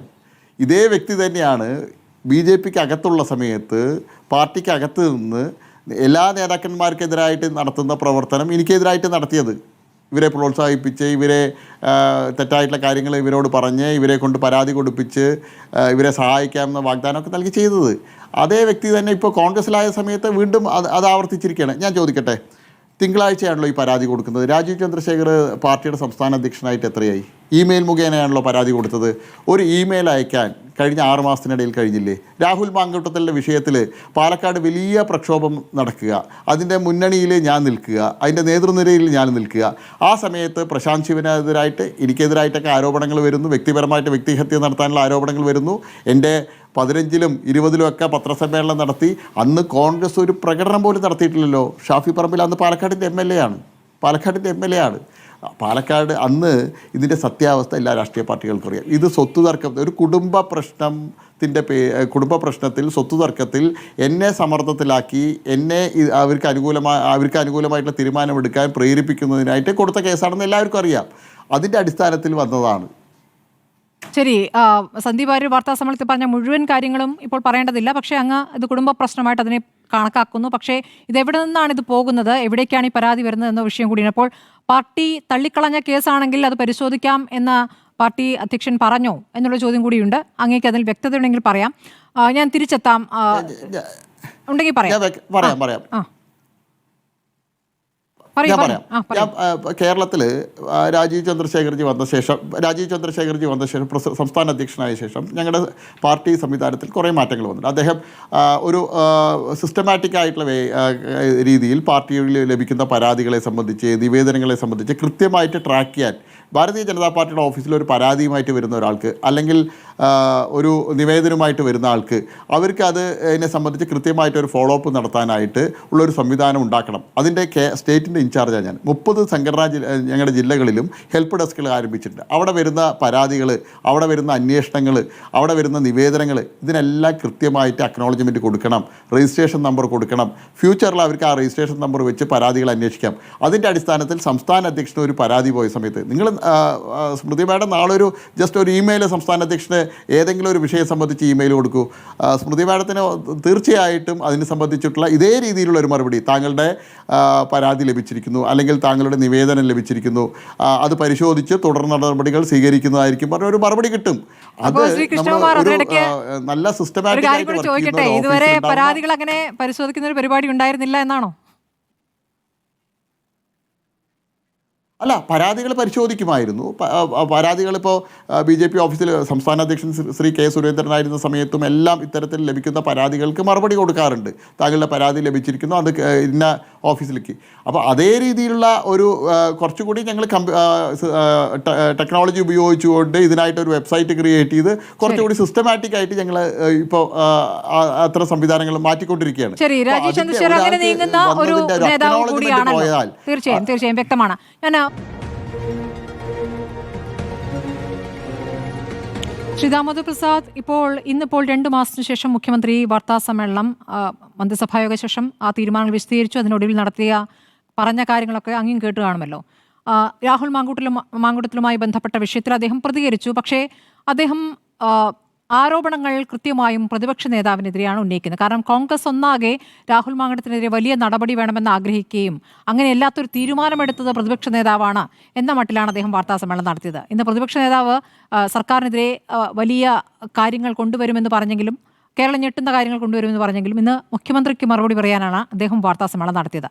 ഇവിടെ കേരളത്തിൽ ഇപ്പോൾ നടക്കുന്ന ആരോപണ പ്രത്യാരോപണങ്ങളെ അങ്ങ് എങ്ങനെയാണ് കാണുന്നത്? സ്മൃതി, ആദ്യമേ ഇത് പറഞ്ഞോട്ടെ, നമ്മുടെ കേരളത്തിൽ ഈ ലൈംഗിക ചൂഷണ ആരോപണം ചെളിവാരി എറിയുന്ന വിധത്തിൽ പരസ്പരം ചെളിവാരി ഉപയോഗിക്കുന്നത് അത് തന്നെ സ്ത്രീവിരുദ്ധമാണ്. അത് തന്നെ രാഷ്ട്രീയ പാർട്ടി അധമ സംസ്കാരത്തിൻ്റെ ഇതാണ്. ഇവർ കേരളത്തിൽ പ്രചരിപ്പിക്കുന്ന മൂന്നാംകട സദാചാരമാണ്. ഇത് എല്ലാ രാഷ്ട്രീയ പാർട്ടിയും, അല്ലാതെ യാതൊരു എത്തിക്സും ഇല്ല, യാതൊരു നൈതികതയില്ല, ഇവരെ സംബന്ധിച്ച് രാഷ്ട്രീയ ബോധവുമില്ല, ഇവർ സ്ത്രീ അനുകൂലവുമല്ല. പ്രധാനപ്പെട്ട കാര്യം ഈ ലൈംഗിക ചൂഷണത്തിൻ്റെ ആരോപണമാണ് പരസ്പരം ചളിവാരിയാണ് ഉപയോഗിക്കുന്നത്. ഈ ലൈംഗിക ചൂഷണ ആരോപണം ക്രിമിനൽ കുറ്റമാണ്. എന്തുകൊണ്ട് ആ പരാതിക്കാരെ കേസ് കൊടുക്കാൻ ഇപ്പോൾ മുഖ്യമന്ത്രി പറയുന്നത് ആർജത്തോടെ പറഞ്ഞു. പക്ഷേ ഈ മുഖ്യമന്ത്രി ആർജത്തോടെ പറയുമ്പോൾ ഒരു കാര്യം ഓർക്കുന്നത്, 5 വർഷം ഈ മുകളിൽ തട്ടത്ത് വെച്ച ഹേമ കമ്മിറ്റി റിപ്പോർട്ട് സമയത്ത് മുഖ്യമന്ത്രി ഒന്നും പ്രതികരിച്ചില്ലല്ലോ. ഈ ആർജവം അന്ന് കാണിക്കേണ്ടായിരുന്നു. കേരളത്തിലെ ഗുരുതരമായ ഒരു ഇൻഡസ്ട്രിക്കകത്ത് നടന്ന ഗുരുതരമായ സ്ത്രീവിരുദ്ധക്കെതിരെ ഒരു റിപ്പോർട്ട്, ഗവൺമെൻറ് നടത്തിയ റിപ്പോർട്ട് പുറത്തു വരാൻ സമയത്ത് മുഖ്യമന്ത്രിക്ക് ഈ ആർജവം ഒന്നും കണ്ടില്ലല്ലോ. മുഖ്യമന്ത്രിയുടെ പ്രസംഗത്തിൽ എന്നെ ഉറപ്പിച്ച് തീർച്ചയായിട്ടും വേങ്ങര ഉപതെരഞ്ഞെടുപ്പ് സമയത്ത് ഉപതെരഞ്ഞെടുപ്പ് സമയത്ത് മുഖ്യമന്ത്രി ഉമ്മൻചാണ്ടിക്ക് നടത്തിയ പത്രസമ്മേളനം പോലെയാണ് എന്നെ തോന്നിച്ചത്. കാരണം ഒരു രാഷ്ട്രീയ ലക്ഷ്യം വെച്ച് നടത്തിയ പത്രം, അല്ലാണ്ട് ഒരു സ്ത്രീക്ക് അനുകൂലമായിട്ട് സ്ത്രീ അനുകൂല നിലപാടെടുക്കുന്ന സ്റ്റേറ്റ് നിലപാടായിട്ടല്ല കണ്ടത്. സ്ത്രീ സുരക്ഷ മുൻനിർത്തിക്കൊണ്ട് നിലപാടില്ല, മറിച്ച് രാഷ്ട്രീയമാണ് മുഖ്യമന്ത്രി മുന്നോട്ട് വയ്ക്കുന്ന കാര്യം. ഈ രാഷ്ട്രീയ പാർട്ടികൾ ഇത് ഉപയോഗിക്കുന്ന ലൈംഗിക ചൂഷണത്തിൻ്റെ, അതായത് നമ്മുടെ സെക്ഷൽ എക്സ്പ്ലോയിറ്റേഷൻ്റെ ആരോപണം എന്തിനാണ് ഉപയോഗിക്കുന്നത്? പരസ്പരം ഇവിടെ ഇരിക്കുന്ന ആൾക്കാരെ ഉദ്ദേശം തന്നെയാണ്. ഇവരൊക്കെ പരസ്പരം ചെളിവാരി അറിയാൻ വന്നിരിക്കുന്ന ആൾക്കാരാ. ഒരാളെ ആരോപിക്കുക, അല്ലാതെ ഇതിൻ്റെ അകത്ത് ഒരു സ്ത്രീക്ക് നീതി കിട്ടണമെന്നും ഈ സെക്ഷൽ പ്രൊഡേഷൻ കോൺഗ്രസിനകത്ത് മാത്രം നിൽക്കുന്ന കാര്യമാണ് നോക്കില്ല. ചിലത് വാർത്ത വരാതെ പോവാം, ചിലത് റിപ്പോർട്ട് ചെയ്യപ്പെടാതെ പോകും, ചില പരാതി പാർട്ടിക്കകത്ത് ഭരിക്കണം. അപ്പോൾ സെക്ഷൽ പ്രൊഡേറ്റേഴ്സ് ഇവിടെ മാത്രമല്ല, എല്ലാ രാഷ്ട്രീയ പാർട്ടികളും എന്തുകൊണ്ട് ആ പരാതിക്കെതിരെ പ്രോത്സാഹിപ്പിക്കുന്ന പരാതി വരാനും അവരൊക്കെ നടപടിയെടുക്കാൻ പോലും നമുക്കറിയാം. ഒരുപാട് ഞരമ്പ് പ്രശ്നങ്ങളുടെ പല ആൾക്കാർ പോലെ നമ്മുടെ ഈ എല്ലാ രാഷ്ട്രീയ പാർട്ടികളുണ്ട്. അപ്പോൾ സെക്ഷൽ പ്രൊഡേഷൻ വിളിക്കുന്ന സെക്ഷൽ പ്രൊഡേറ്റേഴ്സ് ഒരു രാഷ്ട്രീയ പാർട്ടിയിലെ പല രാഷ്ട്രീയ അവർക്ക് നടപടിക്കാനും അവർക്കെതിരെ നീങ്ങാനും ആ പരാതികൾ നിയമപരമായി നേരിടാൻ എന്തുകൊണ്ട് ഒരാളും തയ്യാറാവുന്നില്ല? രണ്ടാമത്തെ കാര്യം, ഈ രാഹുൽ മാങ്കൂട്ടത്തിൻ്റെ കാര്യത്തിൽ പ്രധാനപ്പെട്ട കാര്യമുണ്ട്. എന്തിനീ കോൺഗ്രസ് എന്തിനു ആയിരിച്ചാലും ഇങ്ങനെ സെക്ഷൽ പ്രൊഡേറ്റർ അവിടെ ഉണ്ടായിരുന്നവർ മുൻകൂട്ടി അറിയായിരുന്നു. ഒരു കാരണവശാലും MLA സ്ഥാനം കൊടുക്കാൻ പാടില്ലായിരുന്നു അയാൾക്ക്. ഇപ്പോൾ കോൺഗ്രസ് രാജിവെച്ചു എന്ന് പറയും, കോൺഗ്രസ് പുറത്താക്കിയെന്ന്. കോൺഗ്രസ് പുറത്താക്കിയാൽ സ്വതന്ത്ര MLA ആണോ അയാൾ സ്വതന്ത്ര MLA ആണോ? അയാൾ സെക്ഷൽ പ്രൊഡേറ്ററാണ് നമ്മുടെ മുമ്പിൽ. പക്ഷേ ഇവിടെ പ്രധാനപ്പെട്ട കേസ് എടുക്കാൻ ഈ നേരത്തെ കോൺഗ്രസിൻ്റെ സഹയാത്രികൻ പറഞ്ഞൊരു കാര്യം ശരിയാണ്, പരാതി ഇല്ലാത്ത പ്രശ്നം. പക്ഷേ അതുകൊണ്ട് കാര്യം നമുക്കറിയാം. അല്ലെങ്കിൽ എന്തുകൊണ്ട് ഈ ഉത്തരവാദിത്തം എന്താണ് ശ്രീ ദാമോദർ പ്രസാദ്? ഇങ്ങനെ കേരളം ഞെട്ടുന്ന ഒരു ആരോപണം ഒന്നല്ല, രണ്ടല്ല, മൂന്നല്ല, ഇങ്ങനെ തുടരെ വരുമ്പോൾ സ്റ്റേറ്റ് എന്താണ് ചെയ്യേണ്ടത്? സ്റ്റേറ്റിന് ചെയ്യേണ്ട കാര്യം, സ്റ്റേറ്റ് സ്ത്രീ സുരക്ഷയാണ് സ്റ്റേറ്റ് ഉത്തരവാദിത്തമെങ്കിൽ ഈ പരാതി കൊടുക്കാനുള്ള ഒരു അന്തരീക്ഷം കേരളത്തിൽ സൃഷ്ടിക്കുക എന്നുള്ളതാണ്. അല്ലാതെ രാഷ്ട്രീയ ലക്ഷ്യത്തിലാക്കിക്കൊണ്ട് ചുരുക്കി പ്രത്യേകിച്ച് നമുക്കറിയാം എന്താണ് ഇതിന് നിയമപരമായിട്ട് എന്ത് ഗുണമുണ്ടാക്കാൻ പോകണം നമുക്ക് നോക്കി കാണാവുന്ന കാര്യമാണ്. മറിച്ച് ഇവിടെ സംബന്ധിച്ചിടത്തോളം ഈ കേസെടുത്ത ഒരു തേർഡ് പാർട്ടി, നേരത്തെ സ്മൃതി വിശദീകരിച്ച ഒരു തേർഡ് പാർട്ടി ഒരു സൈബർ കേസ് എടുത്തില്ല. എന്ത് നടപടി അതിൻ്റെ തുടർന്നുണ്ടാകാൻ പോകുന്നത്? കാരണം ഒരു വ്യക്തമായ തെളിവിൻ്റെ അടിസ്ഥാനത്തിൽ ആരോപണം. പക്ഷേ രാഹുൽ മാങ്കൂട്ടത്തെ ന്യായീകരിക്കുന്നവർ മനസ്സിലാക്കേണ്ട കാര്യം, അയാൾക്ക് ചെയ്യാവുന്ന കാര്യം വാർത്ത കൊണ്ടുവരും. പാലക്കാട് MLA രാഹുൽ മാങ്കൂട്ടത്തിനെതിരെ ക്രൈംബ്രാഞ്ച് കേസ് രജിസ്റ്റർ ചെയ്തു, അന്വേഷണം തുടങ്ങിയിരിക്കുന്നു. സ്ത്രീകളെ അവരുടെ താല്പര്യത്തിന് വിരുദ്ധമായി സോഷ്യൽ മീഡിയ വഴി പിന്തുടർന്ന് ശല്യം ചെയ്തും സ്ത്രീകൾക്ക് മാനസിക വേദനയ്ക്കിടയാക്കുന്ന വിധത്തിൽ പ്രവർത്തിച്ചും നിർബന്ധിത ഗർഭചിത്രത്തിന് പ്രേരിപ്പിക്കുന്ന വിധത്തിൽ മെസ്സേജുകൾ അയച്ചും ഫോൺ വിളിച്ചും ഭീഷണിപ്പെടുത്തിയതിനാണ് കേസ് രജിസ്റ്റർ ചെയ്തിട്ടുള്ളത്. BNS 78-381 കേരള പോലീസ് ആക്ട് പ്രകാരം 120(0) എന്നിവ പ്രകാരമാണ് കേസ് രജിസ്റ്റർ ചെയ്തിട്ടുള്ളത്. ഈ വിഷയത്തിൽ സംസ്ഥാന പോലീസ് മേധാവിക്ക് ലഭിച്ച പരാതികൾ പരിശോധിച്ചതിൽ നിന്നും അവ കോഗ്നിസബിൾ ഒഫൻസിൽ ഉൾപ്പെട്ടതാണെന്ന് ബോധ്യപ്പെട്ടതിൻ്റെ അടിസ്ഥാനത്തിലാണ് സംസ്ഥാന പോലീസ് മേധാവിയുടെ നിർദ്ദേശപ്രകാരം ക്രൈംബ്രാഞ്ച് കേസ് രജിസ്റ്റർ ചെയ്തിട്ടുള്ളത്. പക്ഷേ കേസ് എങ്ങനെ മുന്നോട്ട് പോകുമെന്നുള്ളതാണ് ചോദ്യം. അങ്ങ് പറഞ്ഞോളൂ. തീർച്ചയായും അതിൻ്റെ അകത്ത് BNS ഈ വകുപ്പ് എനിക്ക് കൃത്യമായിട്ട് അറിയില്ല. പക്ഷേ സംബന്ധിച്ചിടത്തോളം ഈ കേസ് മുന്നോട്ട് പോവുകയാണെങ്കിൽ ഇതൊരു വഴിത്തിരിവാണ്. നാളെ ഇതേപോലെ തന്നെ പരാതിക്കാരി നേരിട്ട് വരാത്ത അല്ലെങ്കിൽ അതിജീവിതയോ നേരിട്ട് വരാത്ത കേസിൽ ഇത്തരം രീതിയിൽ ഒരു റെക്കോർഡിംഗ് വരികയാണെങ്കിൽ ആ അയാൾക്കെതിരെയും കേസെടുക്കേണ്ടി വരും. അത് ഏത് രാഷ്ട്രീയ പാർട്ടിയാണെങ്കിലും കേസെടുക്കേണ്ടി വരും. അത് ഇന്ന രാഷ്ട്രീയ പാർട്ടി ആവണമെന്നില്ല കാര്യം. അപ്പോൾ ഇതിൻ്റെ ഫോളോ അപ്പ് ആക്ഷൻ ഉണ്ടാവേണ്ടി വരും ഇപ്പോൾ എല്ലാ കാര്യത്തിലും. അതുകൊണ്ട് ഇതൊരു തുടർ നടപടി ഉണ്ടാവുകയാണെങ്കിൽ, നിയമപര നടപടി ഉണ്ടാവുകയാണെങ്കിൽ ഇതിൻ്റെ പ്രത്യാഘാതം ഒരു രാഷ്ട്രീയ പാർട്ടിക്കല്ല, എല്ലാ രാഷ്ട്രീയ പാർട്ടിയും കേരള സമൂഹത്തിൽ എല്ലാവർക്കും, രാഷ്ട്രീയ പാർട്ടികളിൽ മാത്രമല്ല എല്ലാ ഇൻസ്റ്റിറ്റ്യൂഷനും എല്ലാ സ്ഥലത്തും ഇതുപോലെ നടക്കുന്ന സെക്ഷൽ പ്രൊഡേറ്റേഴ്സിന് ഇത് ബാധകമാവാൻ സാധ്യതയുണ്ട്. പക്ഷേ പ്രധാനപ്പെട്ട കാര്യം ഞാൻ ചോദിക്കുന്നത്, രാഹുൽ മാങ്കൂട്ടം ന്യായീകരിക്കുന്നവർ എന്തുകൊണ്ട് രാഹുൽ മാങ്കൂട്ടം മാനനഷ്ട കേസ് കൊടുക്കുന്നില്ല? അയാൾക്ക് ഉറപ്പില്ല. അപ്പോൾ അതുകൊണ്ട് കോൺഗ്രസ് പുറത്താക്കി എന്നുള്ളൊരു ന്യായീകരണമല്ല. അയാളെ ഈ MLA സ്ഥാനത്ത് രാജിവെക്കുക തന്നെയാണ് അതിൻ്റെ ശരിയായ വഴി. അത് തന്നെയാണ് ഒരു ധാർമ്മികമായ രാഷ്ട്രീയത്തിന് അന്തസ്സ് ഉയർപ്പെടുക. അല്ല ഉപതെരഞ്ഞെടുപ്പ് ഇന്ന് സംഭവിക്കുന്നത് രണ്ടാം കാര്യം. ഉപതെരഞ്ഞെടുപ്പിനേക്കാൾ ഇവർക്ക് ക്ഷീണം സംഭവിക്കണം പഞ്ചായത്ത് തെരഞ്ഞെടുപ്പ്, അതിനുശേഷം വരാൻ പോകുന്ന നിയമസഭാ തെരഞ്ഞെടുപ്പ്. അപ്പോൾ അതിലൊന്നും വലിയ കാര്യമില്ല. മറിച്ച് ഇവിടെ പ്രധാനപ്പെട്ട കാര്യം എന്ന് പറയുന്നത് അതേസമയത്ത് ഈ രാഷ്ട്രീയ പാർട്ടികളുടെ അധമ സ്വഭാവം ചളിവാരിയർ ഉപയോഗിക്കുക. നമ്മുടെ എല്ലാ പാനലിലും ഈ ചർച്ചകളിലും പല രാഷ്ട്രീയ നേതാക്കളും വരുന്നത് ഇവരുടെ വ്യക്തിവൈരാഗ്യം തീർക്കാനാണ്. അല്ലാണ്ട് ഒരു സ്ത്രീ വിരുദ്ധതയും ഒരു സ്ത്രീയോട് അനുകൂല നിലപാട് വെക്കുന്നില്ല. പ്രതിപക്ഷ നേതാവ് ഒരു വാർത്താ സമ്മേളനം ഇനി കേരളം ഞെട്ടുന്ന ചില കാര്യങ്ങൾ പറയുമെന്നുള്ളത് ഈ തരത്തിൽ തന്നെയുള്ള മറ്റൊരു കേസാണോ? ഭരണപക്ഷത്തെ ഏതെങ്കിലും നേതാക്കൾക്കെതിരെയുള്ള തെളിവുകളുമായിട്ടാണോ വരുന്നത് എന്നാണ് സംശയിച്ചത്. പക്ഷേ ഇന്ന് അദ്ദേഹം വാർത്താ സമ്മേളനത്തിൽ അത്തരം കാര്യങ്ങൾ പറഞ്ഞിട്ടില്ല. കെ മുരളീധരനാകട്ടെ അഴിമതി കേസുകൾ ഒരുപാടുണ്ടാകുമല്ലോ, അന്വേഷിക്കാനുള്ള കാര്യങ്ങൾ അവിടെ കിടക്കുന്നു എന്നാണ് കെ മുരളീധരൻ പറഞ്ഞത്. മാത്രമല്ല ഒരു സംസ്ഥാനത്തെ രാഷ്ട്രീയത്തിന് ഒരു സർട്ടിഫിക്കറ്റ് നൽകേണ്ടതില്ലല്ലോ എന്നുകൂടി കെ മുരളീധരൻ പറയും. അപ്പോൾ കെ മുരളീധരൻ്റെ വാദത്തോടാണോ അങ്ങ് യോജിക്കുന്നത്? അല്ല, കെ മുരളീധരൻ്റെ വാദം, കെ മുരളീധരൻ അതിനെ വേറെ സർട്ടിഫിക്കറ്റ് എന്നൊക്കെ പറഞ്ഞ് എന്തൊക്കെയോ വേറെ തരത്തിൽ വ്യാഖ്യാനിക്കാൻ ശ്രമിക്കും. നമ്മൾ രാഷ്ട്രീയം നോക്കുക. പ്രതിപക്ഷ നേതാവ് ഒരു ലൈംഗിക ചൂഷണത്തിൻ്റെ ആരോപണം ഒരു ഭീഷണിയായിട്ട് മുന്നറിയിപ്പായിട്ടാണോ പ്രതിപക്ഷം ഉത്തരവാദിത്തപ്പെട്ട സ്ഥാനത്തേക്ക് പ്രതിപക്ഷ നേതാവ് ഉന്നയിക്കേണ്ടത്? എന്തൊരു പരിഹാസ്യമാണ്. വി ഡി സതീശൻ എന്തായാലും കേരളത്തിൽ അത്ര ഇമേജ് അല്ല ഉണ്ടായിരുന്നത്. വി ഡി സതീശന് കേരളത്തിൽ ഉണ്ടായിരുന്ന വളരെ ഉത്തരവാദിത്തപ്പെട്ട സീരിയസ് ആയ ഒരു പൊളിറ്റിക്കൽ ലീഡർ എന്നൊരു ഒരു പ്രതിയാണ്. ഇങ്ങനെയാണ് രാഷ്ട്രീയ, അതായത് തനിക്ക് തങ്ങളുടെ രാഷ്ട്രീയ പാർട്ടിക്കെതിരെ തൻ്റെ അനുയായിക്കെതിരെ ഒരു സെക്ഷൽ പ്രൊഡക്ഷൻ്റെ ആരോപണം വന്നു, തിരിച്ചൊരു ആരോപണം ഉണ്ട്, നാളെ പോകുമ്പോട്ടിക്കുന്നതാണ് പറയേണ്ടത്. അങ്ങനെയാണ് അത്തരം ആരോപണം, ഗുരുതരമായ ആരോപണം ഉണ്ടെങ്കിൽ ക്രിമിനൽ കുറ്റമാണ്. ക്രിമിനൽ കുറ്റത്തെക്കുറിച്ചാണ് ഒരു ഭീഷണിയായിട്ട് ഉയർത്തുന്നത്. ക്രിമിനൽ കുറ്റം പോലീസിൻ്റെ അടുത്ത് പോയി നടപടികൾക്ക് മുന്നോട്ട് വയ്ക്കുക വേണ്ടത്. എന്നിട്ട് ഇന്നൊരു ചുക്കും ചെയ്തില്ല. അപ്പോൾ അത് അതിൻ്റെ എന്തുകൊണ്ട് സംഭവിക്കും? ഒരു ഭാഗത്ത് വിശ്വാസത പോകുന്നു, മറുഭാഗത്ത് ഈ സ്ത്രീവിരുദ്ധമായിട്ട് സെക്ഷൽ പ്രൊഡക്ഷൻ്റെ ലൈംഗിക ചൂഷണ സംഭവം നിസാരവൽക്കരിക്കുകയും ചെയ്യുന്ന സംഭവമാണ്. ഒരു പ്രതിപക്ഷ നേതാവ് ഒരിക്കലും ചെയ്യാൻ പാടാത്ത കാര്യമാണ്. ഇവിടെ പ്രധാനപ്പെട്ട കാര്യം രാഷ്ട്രീയം ഒന്നും പറയില്ല. ആ നിലയിൽ ഒരു അരാഷ്ട്രീയവൽക്കരണത്തെ നമ്മുടെ രാഷ്ട്രീയ പാർട്ടി, അതായത് ഈ അധമ സംസ്കാരം പ്രചരിപ്പിക്കുക, ഈ അധമമായ ചർച്ചകളിൽ ഏർപ്പെടുക, എന്നാൽ കവിഞ്ഞ് ഒരു ഗൗരവമായിട്ട് ക്രിമിനൽ കുറ്റം മുന്നോട്ട് കൊണ്ടുവരും, സ്ത്രീകൾക്ക് അനുകൂലമായിട്ട് സ്ത്രീ സുരക്ഷ മുൻനിർത്തിക്കൊണ്ട് സ്ത്രീകൾക്ക് അനുകൂലമായിട്ടുള്ളൊരു സമീപനം ഉണ്ടാക്കാനുള്ള വനിതാ കമ്മീഷൻകാർ പ്രതികരിച്ചിട്ടുന്നില്ല. അപ്പോൾ നമുക്ക് മനസ്സിലാക്കാവുന്ന കാര്യം ഇതൊക്കെയാണ് ഇവരെക്കുറിച്ച് പറയാനുള്ളത്. ഈ പൊളിറ്റിക്കൽ ക്ലാസ് എല്ലാം ഒരു അധമ പൊളിറ്റിക്കൽ ക്ലാസ്സാണ് കേരളത്തിലുള്ളത് പറയാതിരിക്കുക. അധമമായിട്ടൊരു രാഷ്ട്രീയ വർഗ്ഗം കേരളത്തെ ഭരിച്ചുകൊണ്ടിരിക്കുകയാണ്. ഇപ്പോൾ എം ആർ അജിത്കുമാറിൻ്റെ ഗൗരവമായ വിഷയമുണ്ട്, എന്തുകൊണ്ട് ഉന്നയിക്കുന്നില്ല? തൃശ്ശൂർ പൂരം കരക്കലായി ബന്ധപ്പെട്ട് ഗൗരവമായ വിഷയമാണ്. അതിനകത്ത് CPP അതെന്താണ് രാഷ്ട്രീയ ചർച്ചയാവാത്ത പോലെ ഇന്നൊരു മറ്റു പ്രധാനപ്പെട്ട വിഷയം വന്ന് കസ്റ്റോഡിയൽ ഡെത്ത്. കേരളത്തിനകത്തൊരു കസ്റ്റോഡിയൽ ഡെത്തിനെ സംബന്ധിച്ച് കോടതി വെറുതെ വിട്ടിരിക്കുന്നു. എന്തുകൊണ്ട് ആ കേസ് അട്ടിമറിക്കപ്പെട്ടു? അത് നമ്മൾ ഗൗരവം എന്തുകൊണ്ട് രാഷ്ട്രീയ പാർട്ടികൾക്ക് ഉത്തരവാദിത്തം സമൂഹത്തോടാണ്. അവർ പരസ്പരം ചളിവാരി എറിയാനും സ്വയം രക്ഷിക്കാനും മുഖം നന്നാക്കാനും വ്യക്തിവൈരാഗ്യം തീർക്കാനും ഉപയോഗിക്കണം. അപ്പോൾ ഗൗരവമായിട്ട് രാഷ്ട്രീയ പ്രശ്നങ്ങൾ കയറി നിൽക്കുന്നുണ്ട്. അതുപോലെ തന്നെ അഴിമതി ആരോപണം സംബന്ധിച്ചാൽ അത് ഒരു ഉന്നയിക്കാവുന്ന കാര്യമാണ്. അത് തീർച്ചയായിട്ടും അതിനെ സംബന്ധിച്ചുള്ള ഒരു മുന്നറിയിപ്പ് കൊടുക്കാവുന്ന ഒരു അതിൻ്റെ അകത്തുണ്ട്. അല്ലാതെ ഈ സെക്ഷൽ എക്സ്പ്ലോയിറ്റേഷൻ നമ്മളൊരു ഭീഷണിയായിട്ട് പ്രതിപക്ഷ നേതാവ് കേരളം ഞെട്ടുന്ന ചില കാര്യങ്ങൾ വരാനിരിക്കുന്നു എന്നേ പറഞ്ഞിട്ടുള്ളൂ. ബാക്കിയുള്ളവർ ഊഹിച്ചെടുത്താണെന്നേ. ശരി, അങ്ങനെയാണതിൻ്റെ ഒരു വ്യാഖ്യാനമെങ്കിൽ, അതായത് കേരളം ഞെട്ടേണ്ടതായ ചില രേഖകൾ ഞാൻ കണ്ടെത്തിക്കൊണ്ടിരിക്കുകയാണ്. കേരളത്തിൽ പ്രധാനപ്പെട്ട അഴിമതി ആരോപണം സംഭവിച്ചാണെങ്കിൽ തീർച്ചയായിട്ടും മനസ്സിലാക്കാവുന്ന കാര്യം അതിൻ്റെ രേഖകൾ സംഘടിപ്പിക്കുകയായിരിക്കും. അങ്ങനെയാണെങ്കിൽ അത് തീർച്ചയായിട്ടും നമുക്ക് ദിവസം, പക്ഷേ അതെങ്ങാനും പാളിപ്പോവാണെങ്കിൽ അദ്ദേഹത്തിന് നിലനിൽക്കുന്ന ഇമേജ് ചെറിയ തന്നെ ക്ഷീണം സംഭവിച്ചാൽ ആ പ്രതിജ്ഞ വലിയ കോട്ടത്തിട്ട് അദ്ദേഹം മനസ്സിലാക്കേണ്ടത്. മറുപടി പറയണം. അതോടൊപ്പം ഈ സ്റ്റേറ്റ് പോലീസ് മീഡിയ സെന്ററിന്റെ വാർത്താക്കുറിപ്പ് അതൊരു അപൂർവ വാർത്താക്കുറിപ്പാണെന്ന് പറയുന്നു. ഈ തരത്തിൽ ഒരു കേസ് അന്വേഷണം ആരംഭിക്കുമ്പോൾ വാർത്താക്കുറിപ്പ് ഇറക്കുന്ന രീതിയില്ല എന്ന് പറയുന്നു. ഇപ്പോൾ രാഹുലിനെതിരെ BNS 78(2) 381 Kerala police act 120(O) എന്നീ പ്രകാരം കേസ് രജിസ്റ്റർ ചെയ്തു എന്ന് പറയുമ്പോൾ അതിൻ്റെ ഗൗരവം എങ്ങനെയാണ് കാണുന്നത്? ഏത് തരത്തിൽ ഇത് അന്വേഷണം നടത്താനാകും? കാരണം ഇരകൾ പരാതി നൽകിയിട്ടില്ല.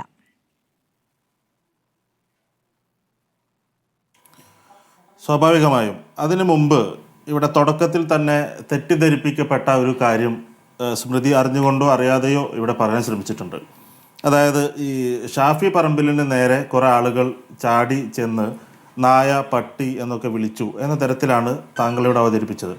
ഞാനത് ആ വീഡിയോ പൂർണ്ണമായും കണ്ടിരുന്നില്ല. കാരണം ഇത് ഷോ ആവും എന്നെനിക്ക് പൂർണ്ണമായി ബോധ്യമുള്ളത് കൊണ്ട് തന്നെ ഞാനത് പൂർണ്ണമായി കാണാൻ ആ സമയത്ത് ശ്രമിച്ചിരുന്നില്ല. പിന്നീട് അങ്ങ് പറഞ്ഞതിന് ശേഷം ഞാൻ അതിൻ്റെ പൂർണ്ണമായ വീഡിയോ ഇപ്പോൾ കാണുകയായിരുന്നു. ഈ ഇടവേളയിൽ അത് കണ്ടപ്പോൾ ഷാഫി പറമ്പിൽ സമരക്കാരുമായി വളരെ സൗമ്യമായി സംസാരിക്കുന്ന ഒരു വീഡിയോയുടെ ഒരു ഭാഗം ഇതിന് തുടക്കത്തിൽ കാണുന്നുണ്ട്.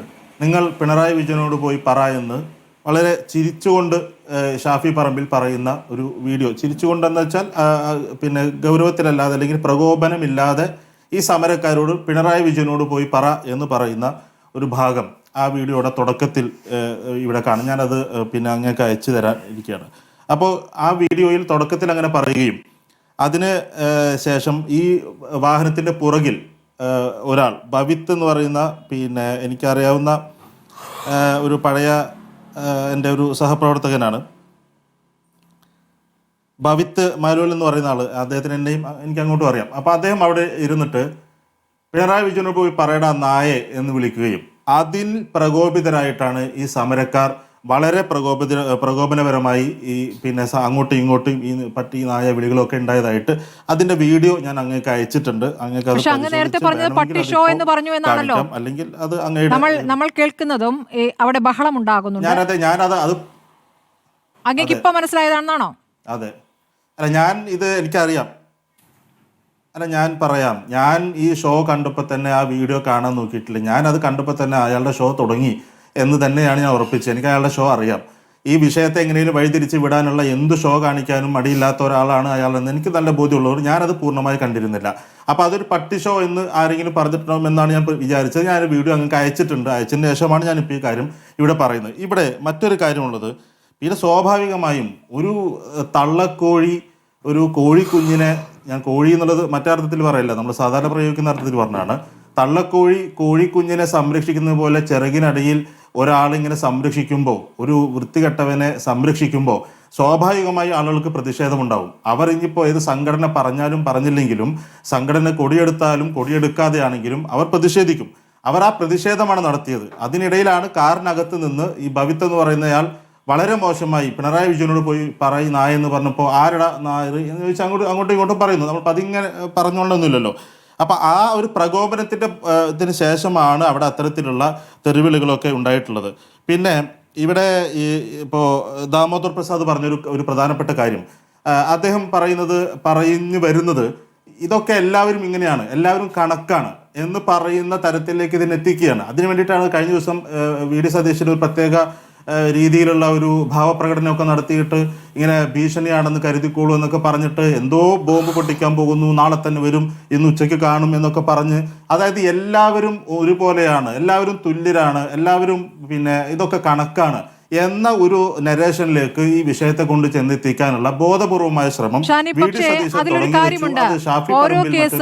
ഓരോ ലൈംഗിക കേസും ഓരോ രൂപത്തിൽ വ്യത്യസ്തമായിരിക്കുമല്ലോ. ചിലതിൽ വലിയ ഭീഷണിയുടെ സ്വഭാവത്തിൽ ഒരാൾ മാത്രം ഉന്നയിക്കുന്ന പരാതി, അത് പിന്നീട് അതിന്മേലൊരു നടപടി എടുക്കാതെ നിന്ന സംഭവം, അവർ തന്നെ വീണ്ടും ശക്തരായി മുഖ്യമന്ത്രിയുടെ ഓഫീസിൽ തന്നെ എത്തുന്ന സംഭവം, ഇങ്ങനെ പാർട്ടി കോടതി തീരുമാനിക്കുമെന്ന് പറയുന്ന കേസുകൾ, ഇതൊക്കെ നമ്മൾ കേരളം കണ്ടിട്ടുണ്ടല്ലോ. ഇപ്പം എല്ലാം ഇപ്പോൾ രാഹുൽ മാങ്കൂട്ടത്തിൽ നടത്തിയതുപോലെ തന്നെ ആകണം എന്ന രൂപത്തിൽ പറയാൻ പറ്റില്ല. ഒറ്റ കാര്യമേ ഉള്ളൂ, സ്ത്രീകൾ ഒരു പരാതി നൽകിയാൽ അതിനോടുള്ള സമീപനം എന്താണ്, അത് പരാതി ഏത് തരത്തിലാണ് ആ ലൈംഗിക ആക്രമണം ഉണ്ടായത് എന്ന വിഷയം അവിടെ മാറ്റി നിർത്തൂ. പരാതികളോടുള്ള സമീപനം എന്താണ്, അതിലെന്താണ് വ്യത്യാസം? ഒരു വ്യത്യാസവും ഇല്ലെന്നേ. അവനവൻ്റെ പാർട്ടിയെ അല്ലെ നേതാക്കളാകുമ്പോൾ ഒരു തരത്തിലും അതിനുമായി മുന്നോട്ട് പോകില്ല, അവിടെ സ്ത്രീകൾക്ക് സംരക്ഷണമില്ല. ഇതാണ് എല്ലാ തരത്തിലും കാണുന്നത്. ഇപ്പോൾ കോൺഗ്രസിൽ ഈ വിഷയത്തിൽ ശക്തമായി പ്രതികരിച്ച ഉമാ തോമസിനും താരയ്ക്കും എന്താണ് സംഭവിച്ചത്? ആ രണ്ട് നേതാക്കൾക്കെതിരെ ഇപ്പോൾ കെ രമയ്ക്കും എതിരെ എന്തൊക്കെ രീതിയിലുള്ള പ്രതികരണങ്ങളാണ് വന്നത്? അതേസമയം അവിടെ പ്രതികരിച്ച കോൺഗ്രസ് നേതാക്കൾ, ശക്തമായ പ്രതികരിച്ച വേറെ നേതാക്കളുണ്ടല്ലോ, ജോസഫ് വാഴക്കിനടക്കമുള്ള നേതാക്കൾ, ഇത് നമ്മൾ സഹിക്കേണ്ട, ഈ വിഴുപ്പ് നമ്മൾ താങ്ങേണ്ടതില്ല എന്നൊക്കെ പറഞ്ഞല്ലോ. ഒരു പ്രതികരണം ആ രൂപത്തിൽ വാഴക്കിനെതിരെ ഉണ്ടായോ? എനിക്കറിയില്ല. പക്ഷേ സ്ത്രീകൾക്കെതിരെ പക്ഷേ അങ്ങനെയല്ല. ഇതൊരു പൊതു സമീപനമാണ്. അതങ്ങനെ പറയുന്നതിൽ എന്താണ് തെറ്റ്? അല്ല, ഞാൻ ആ പൊതു സമീപനത്തെക്കുറിച്ചല്ല ഞാൻ പറഞ്ഞത്. ഒരു പ്രധാനപ്പെട്ട കേസ് വരുമ്പോൾ ഇത് പിന്നെ അങ്ങോട്ടും ഇങ്ങോട്ടും ആരോപിക്കുന്നതിന് വേണ്ടി പറയുന്നതാണെന്ന് പറഞ്ഞത് ലഘൂകരിക്കുന്നതിനെ കുറിച്ചാണ്. സ്ത്രീകൾക്കെതിരെയുള്ള നിലപാടിൻ്റെ കാര്യത്തിൽ കേരളത്തിന് ഒരു പിന്നെ ഇനിയും മാറ്റം വരേണ്ടതുണ്ട്, സമൂഹം കുറച്ചുകൂടി മാറി ചിന്തിക്കേണ്ടതുണ്ട് എന്ന കാര്യത്തിൽ ഞാൻ അങ്ങയുടെ നിലപാടിന് യോജിക്കുകയാണ്. അത് രാഷ്ട്രീയ ഭേദമന്യേ എല്ലാവരും ഇത്തരം പരാതികളോട് എടുക്കുന്ന സമീപനത്തിൽ മാറ്റം വരുത്തണം എന്ന നിലപാടിനോട് യോജിക്കുകയാണ്. പക്ഷേ എന്ന് കരുതി ഇപ്പോൾ ആ കേസുകളിലൊക്കെ എന്താണ് സംഭവിച്ചത്, അതിൻ്റെ പരാതിയുമായി ബന്ധപ്പെട്ട അവസാനം കോടതിയിൽ എന്താണ് വിധി വന്നതെന്നൊക്കെ കഴിഞ്ഞ ദിവസം സോഷ്യൽ മീഡിയയിലൊക്കെ വന്നിട്ടില്ല. നിങ്ങൾ അങ്ങ് സൂചിപ്പിച്ച മുഖ്യമന്ത്രിയുടെ ഓഫീസുമായി ബന്ധപ്പെടുത്തി വന്ന പരാതിയിലും കേസിലും അതിൻ്റെ തുടർച്ചയായിട്ട് എന്തെല്ലാം സംഭവിച്ചു എന്നുള്ളത് സോഷ്യൽ മീഡിയയിൽ കഴിഞ്ഞ ദിവസം എല്ലാവരും കണ്ടിട്ടുള്ളതാണ്. അതുകൊണ്ട് ഓരോ കേസെടുത്ത് നമുക്ക് വേണമെങ്കിൽ അങ്ങനെ സംസാരിക്കാം.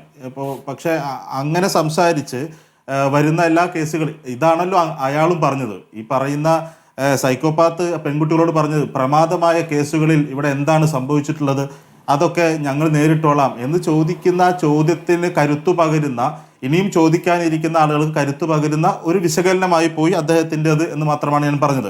ഇതൊക്കെ ഇത്ര വലിയ കേസുകളൊക്കെ വന്നാലും അതിനൊക്കെ നേരിടാൻ രാഷ്ട്രീയക്കാർക്ക് സാധിക്കുമെന്ന തരത്തിലായി. പിന്നെ ഇവിടെ മാറ്റി നിർത്തി എന്നൊക്കെ പറയുമ്പോഴും ഇപ്പോൾ ഈ CID മൂസയിൽ തോക്ക് തരാം പക്ഷേ വെടിവെക്കാൻ പാടില്ല എന്ന് പറഞ്ഞ പോലെയാണ്. തോക്ക് കിട്ടിക്കഴിഞ്ഞാൽ ഇയാൾ വെടിവെക്കും എന്നുള്ള കാര്യത്തിൽ സംശയമില്ലല്ലോ. ഇപ്പോൾ CID മൂസയുടെ ക്ലൈമാക്സിൽ വെടിവെക്കുന്നുണ്ട്.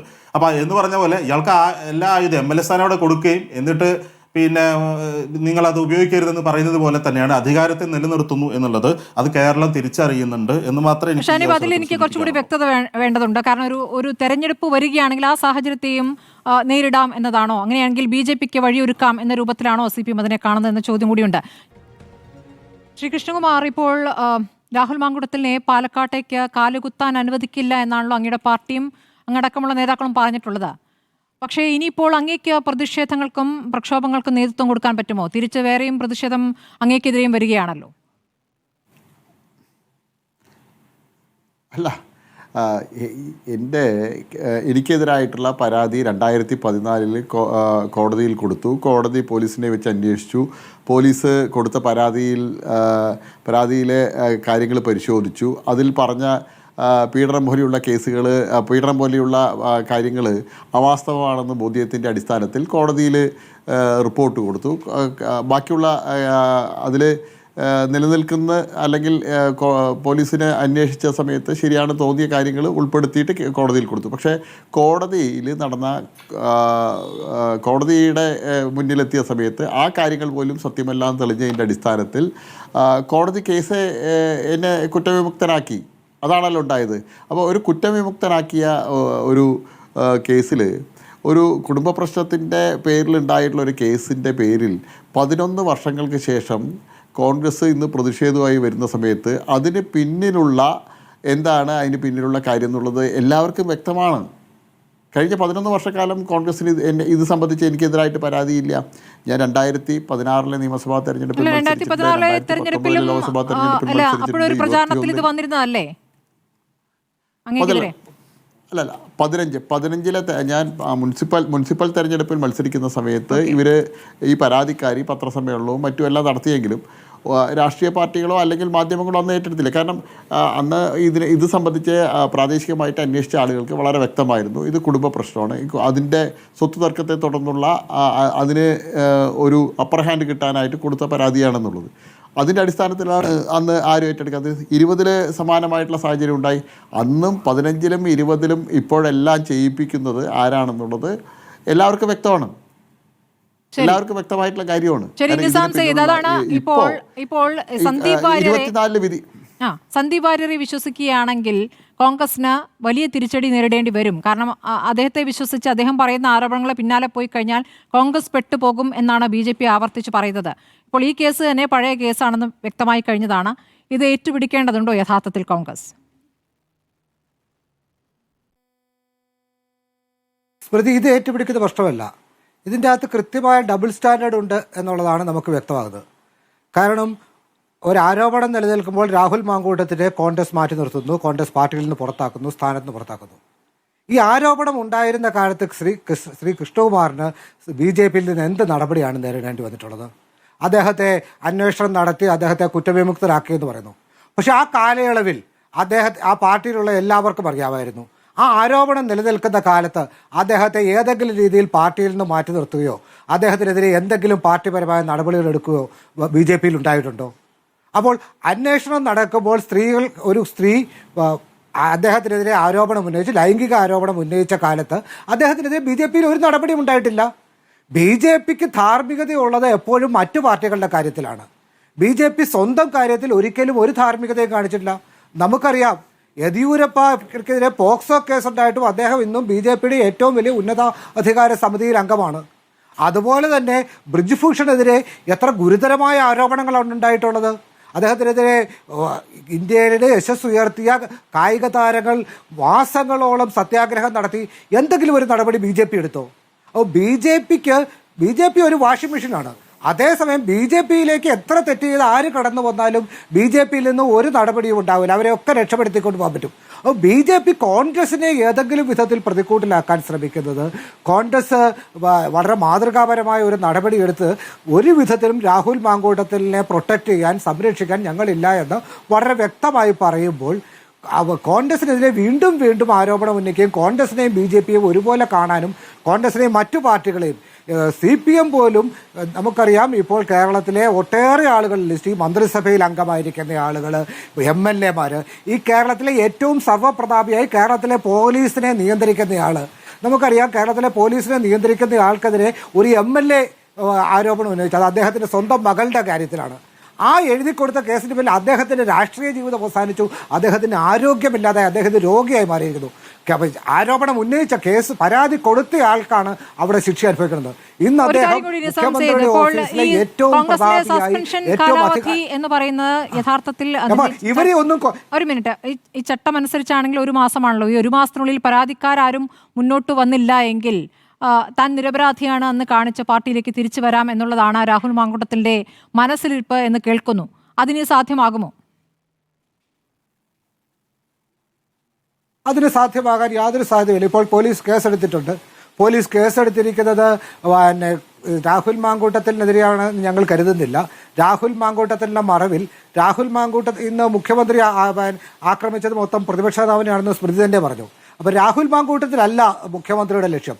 ഇതിനനുസരിച്ച് കോൺഗ്രസിനെ ആക്രമിക്കാൻ ഒരു വഴി കിട്ടുമോ എന്നുള്ളത് മാത്രമാണ് മുഖ്യമന്ത്രി ലക്ഷ്യം. അതുകൊണ്ട് ഈ കോൺഗ്രസിനെ ഇതിനെ ലക്ഷ്യമാക്കി ആയുധം ഉപയോഗിച്ചാൽ അതിന് നിന്നു കൊടുക്കാൻ കോൺഗ്രസ് തയ്യാറല്ല എന്ന് മാത്രമേ ഇന്നത്തെ സംഭവവികാസങ്ങളിൽ നിന്ന് മനസ്സിലാക്കാം. ശരി, ശ്രീ ദാമോദർ പ്രസാദിലേക്കും ഷാനിബിലേക്കും എത്താം. ഇടവേളയ്ക്ക് ശേഷം മടങ്ങിയെത്താം. ശ്രീ ദാമോദർ പ്രസാദ്, അങ്ങേക്ക് ഷാനിബിന് മറുപടി നൽകാം.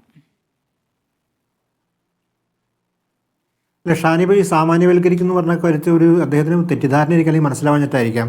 ഒന്നാമത്തെ പോയിന്റ്, രാഹുൽ മാങ്കൂട്ടത്തെക്കുറിച്ച് മാധ്യമങ്ങളിൽ വന്ന വാർത്തകൾ, അതിന് പരാതി പ്രത്യേകിച്ച് ഒരാൾ തന്നില്ലെങ്കിൽ കൂടി സെക്ഷൽ പ്രൊഡേഷൻ്റെ വാർത്തകളാണ്. അതായത് ലൈംഗിക ചൂഷണത്തിൻ്റെയും ലൈംഗിക പ്രൊഡേഷൻ്റെയും വാർത്ത. അതുകൊണ്ട് രാഹുൽ മാങ്കൂട്ടം MLA സ്ഥാനത്തിൽ നിന്ന് മാറി രാജിവെക്കുക എന്നുള്ളതാണ് രാഷ്ട്രീയ അന്തസ്സിന് ശരിയായ കാര്യം. അത് അടിവരയിട്ടേയും പറയുന്നു. അത് അദ്ദേഹത്തിന് മനസ്സിലാവും. രണ്ടാമത്തെ കാര്യം, ഇത്തരം സെക്ഷൽ പ്രൊഡേഷനെ കുറിച്ച് മുമ്പും മാധ്യമങ്ങളിൽ വാർത്ത വന്നിരുന്നു.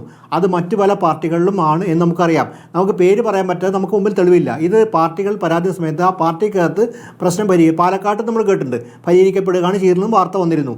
അതുകൊണ്ട് ആ കാലത്തൊന്നും ഈ ഇന്ന് ലൈംഗിക ആരോപണം ഉന്നയിക്കുന്ന രാഷ്ട്രീയ പാർട്ടികൾ ഒരു ആർജവും കാണിച്ചിട്ടില്ല, നിയമ നടപടിയിലേക്കും പോയിട്ടില്ല. നിയമ നടപടി അവർക്ക് വിശ്വാസം ഉണ്ടായില്ല. ഭൂഷ കോടതികളെന്ന നിലയ്ക്കാണ് അവർ പരിഗണിച്ചത്. അവർക്ക് തന്നെ പരിഹരിക്കാവുന്ന രീതിയിലെടുത്തത്. മൂന്നാമത്തെ പോയിന്റ് എന്ന് പറയുന്നത്, ഇതിനെ സംബന്ധിച്ച് രാഷ്ട്രീയ പാർട്ടികളുടെ വ്യക്തിവൈരാഗ്യം തീർക്കുന്നതിനപ്പുറം രാഷ്ട്രീയ പ്രശ്നം. അതുകൊണ്ട് ഇതിനകത്ത് പരാതി വാങ്ങിക്കൊണ്ട് കിട്ടിയ പരാതി പോലീസ് കൊടുത്തുകൊണ്ട് ആ നടപടി മുന്നോട്ട് കൊണ്ടുള്ള ആർജവമാണ് എല്ലാ രാഷ്ട്രീയ പാർട്ടികളും കാണിക്കുക. അവിടെയാണ് സ്ത്രീ സുരക്ഷ. മറിച്ച് രാഷ്ട്രീയ നേട്ടം നേടാൻ വേണ്ടി, രാഷ്ട്രീയ നേട്ടത്തിന് വേണ്ടി, ആ താൽക്കാലികമായ പ്രായോഗികമായ രാഷ്ട്രീയ നേട്ടത്തിന് വേണ്ടി വ്യക്തിവൈരാഗ്യം തീർക്കാനും അങ്ങനെ ഉയർത്തുന്നത് കൊണ്ട് നിങ്ങൾ പ്രത്യേകിച്ച് ഈ ഒരു അന്തരീക്ഷം സൃഷ്ടിക്കാൻ പറ്റുള്ളൂ. സ്ത്രീകളെ സംബന്ധിച്ചോളം, സ്ത്രീകളെ സുരക്ഷ സംബന്ധിച്ച് ഒരു ഗുണം ഉണ്ടാക്കുന്നതിൽ ഒരു തരത്തിലുള്ള. നാലാമത്തെ പോയിന്റ്, കേരളത്തെ സംബന്ധിച്ച് പ്രധാനപ്പെട്ട രാഷ്ട്രീയ വിഷയങ്ങൾ മറ്റുണ്ട്. അതിൽ നിന്നൊക്കെ വഴിതിരിച്ചു വിടാൻ ഇത് ഉപയോഗിക്കുക. കുറേ കാലക്കാർ ഒരു പ്രത്യേക സ്വഭാവമുള്ളതാണല്ലോ, അതും ചെയ്യുക. അപ്പോൾ അത്തരം ഒരു അധമ രാഷ്ട്രീയ പ്രവർത്തനത്തിൽ പല ആൾക്കാരും പങ്കാളികളാണ്. അത് എടുത്തു പറയാതിരിക്കാൻ പറ്റില്ല. എന്ന് പറഞ്ഞിടത്ത് രാഹുൽ മാങ്കൂട്ടം കുറ്റം ചെയ്തിട്ടില്ല, ക്രിമിനൽ കുറ്റം ചെയ്തിട്ടുണ്ട്. MLA സ്ഥാനത്ത് മാറ്റി നിർത്തപ്പെടേണ്ടത് തന്നെയാണ്, പുറത്താക്കപ്പെടേണ്ടത് തന്നെയാണ് എന്ന് പ്രത്യേകം എടുത്തു പറയാൻ ആഗ്രഹിക്കുന്നു. ശരി, ഷാനി മറുപടി പറയാം. അല്ല, എനിക്ക് ഒരുപാട് കാര്യങ്ങൾ പറയാനുണ്ട്. പക്ഷേ ഇപ്പോൾ അത് സമയമില്ലാത്തതുകൊണ്ട് ഞാൻ അതിലേക്കൊന്നും പോകുന്നില്ല. ഉപതെരഞ്ഞെടുപ്പുമായി ബന്ധപ്പെട്ട കാര്യമൊക്കെ അങ്ങോട്ട് സൂചിപ്പിച്ചു. ഞാൻ കഴിഞ്ഞ ദിവസം മറുപടി പറഞ്ഞാണ്. എന്നാലും അതിലേക്ക് ഇപ്പോൾ പോകുന്നില്ല. ഇപ്പോൾ ഇന്ന് മനോരമ പത്രത്തിൽ വന്നൊരു വാർത്തയാണ്. കഴിഞ്ഞ ദിവസം മുഖ്യമന്ത്രിയുടെ ഓഫീസിലേക്ക് മാർച്ച് നടത്തിയ സംഘടനകൾ, അതിൽ പോസ്റ്റർ ഒട്ടിക്കുന്ന ഒരാളുടെ ഫോട്ടോ ഉണ്ട്. ഞാനത് കാണുന്നുണ്ടോ എന്നറിയില്ല. അതിൽ യൂത്ത് കോൺഗ്രസിൻ്റെ ഒരു നേതാവ് പോസ്റ്റർ ഒട്ടിക്കുന്ന ഒരു ഫോട്ടോയാണ് ഞാനിപ്പോൾ ഇതിൽ കാണിക്കുന്നത്. മനോരമ പത്രത്തിൽ വന്ന വാർത്തയാണ്. ഈ ആൾക്കെതിരെ പരാതി, ഞാൻ കഴിഞ്ഞ ദിവസത്തെ ചർച്ചയിൽ ഞാൻ പറഞ്ഞിരുന്നു, പാലക്കാട് ചിന്തൻ ശിബിരിൽ ഒരു വിഷയമുണ്ടായിട്ട് ആ വിഷയത്തിൽ പെൺകുട്ടികൾ പരാതി കൊടുത്തു. ആ പരാതി കൊടുത്ത കേസിലെ പ്രതിയാണ്, അല്ലെങ്കിൽ ആരോപണ വിധേയനായിട്ടുള്ള ആർക്കെതിരെയാണോ പരാതി കൊടുത്തത് അയാളാണ് ഇപ്പോൾ, നിങ്ങൾ നോക്കണം, അയാളാണ് ഇപ്പോൾ ഈ പോസ്റ്റർ ഒട്ടിക്കുന്നത്. അതായത് VD സതീശൻ്റെ അടുത്തും ഷാഫി പറമ്പിലിൻ്റെ അടുത്തും പെൺകുട്ടികൾ പരാതി കൊടുത്തിട്ടുണ്ട്. ആ പരാതി കൊടുത്തയാളെ പോസ്റ്റർ ഒട്ടിക്കുന്നു. അതായത് ഈ സ്ത്രീ സംരക്ഷണത്തിൻ്റെ പേര് പറഞ്ഞിട്ടുള്ള സമരം നടത്തിയിട്ട് അതിൻ്റെ മുന്നിൽ നിന്ന് സമരം നയിക്കുന്ന വാർത്തയാണ് ഈ കാണുന്നത്. ശംഭു പാൽക്കുളങ്ങര എന്നാണ് ഈ യൂത്ത് കോൺഗ്രസ് നേതാവിന്റെ പേര്. അത് അന്ന് തന്നെ വാർത്തയായ ഒരു കാര്യമാണെന്നാണ് ഞാൻ ഓർക്കുന്നത്. ഷാനിബ് ഇപ്പോൾ ആ പെൺകുട്ടി പാർട്ടിയിലുണ്ടോ? അതെ, പെൺകുട്ടി പാർട്ടിയിലുണ്ട്. പക്ഷെ ഇയാൾക്ക് കിട്ടുന്ന സ്ഥാനമാനങ്ങളും പെൺകുട്ടികൾക്ക് കിട്ടുന്ന അവഗണനയും എന്താണെന്നുള്ളത് അന്വേഷിച്ചാൽ നമുക്ക് മനസ്സിലാവും. ആ പെൺകുട്ടി ഈ ഘട്ടത്തിൽ പുറത്തു വന്ന് പറയുമോ എന്ന് എനിക്ക് അറിഞ്ഞൂടാ. എന്തായാലും ആ പരാതി നിലനിൽക്കുന്നു. ഇപ്പോഴും ഇയാൾക്കൊരു നടപടി എടുത്തിട്ടില്ല. ഇയാൾ പിന്നീടും ചാനൽ ചർച്ചയിലൊക്കെ വരുന്നത് ഞാൻ കണ്ടിട്ടുണ്ട്. ഇപ്പൊ ഈ സമരം നയിക്കുന്നത് ഇങ്ങനെയുള്ള ആളുകളാണ്. അപ്പൊ എന്താണ് ആ പാർട്ടി എത്തിച്ചേർന്നിരിക്കുന്ന അവസ്ഥ എന്നുള്ളത് മനസ്സിലാക്കാൻ വേണ്ടി ഞാൻ ഒരു ഉദാഹരണം പറഞ്ഞു എന്ന് മാത്രം. പിന്നെ അങ്ങ് സൂചിപ്പിച്ച ഈ ഉപതെരഞ്ഞെടുപ്പുമായി ബന്ധപ്പെട്ട കാര്യങ്ങളെ കുറിച്ച് ഞാൻ കഴിഞ്ഞ ദിവസം പറഞ്ഞു. എന്നാലും ഞാൻ പറയുന്നു, അങ്ങനെയാണെങ്കിൽ, അങ്ങനെ ഒരു ഭയമുള്ള ഒരു ആശങ്കയുള്ള സ്ഥലമാണെങ്കിൽ എന്തിനാണ് ഈ ഷാഫി പറമ്പിൽ ഇവിടുന്ന് വടകരയിലേക്ക് മത്സരിക്കാൻ പോയത്? അന്ന് അവിടെ ഇടതുപക്ഷം ജയിച്ചാലും കോൺഗ്രസ് ജയിച്ചാലും ലോക്സഭാ തെരഞ്ഞെടുപ്പിൽ അതൊരു അത്ര പ്രധാനപ്പെട്ട ഒരു കാര്യമല്ലാതിരിക്കെ എന്തിനായിരുന്നു അങ്ങനെ ഒരു റിസ്ക് എടുത്തത്? അപ്പൊ അന്ന് ഇവരുമായിട്ടുള്ള ഒരു അഡ്ജസ്റ്റ്മെന്റ് ആയിരുന്നു. ശരി, അന്നത്തെ കാര്യങ്ങൾ അന്ന് തന്നെ വിശദീകരിക്കപ്പെട്ടതാണ്. രണ്ടിടത്തും വിജയിക്കുന്ന സാഹചര്യം നമ്മൾ കണ്ടതുമാണല്ലോ. അതിനുശേഷമുള്ള സംഭവവികാസങ്ങളാണ് ഇപ്പോൾ നമ്മൾ ചർച്ച ചെയ്യുന്നത്. നമുക്ക് സമയം കഴിഞ്ഞതുകൊണ്ടാണ്. വളരെ നന്ദി സി കൃഷ്ണകുമാർ, ഒപ്പം തന്നെ AK ഷാനിബ്, നിസാം സെയ്ദ്, ദാമോദർ പ്രസാദ് ചർച്ചയിൽ പങ്കെടുത്തതിന്.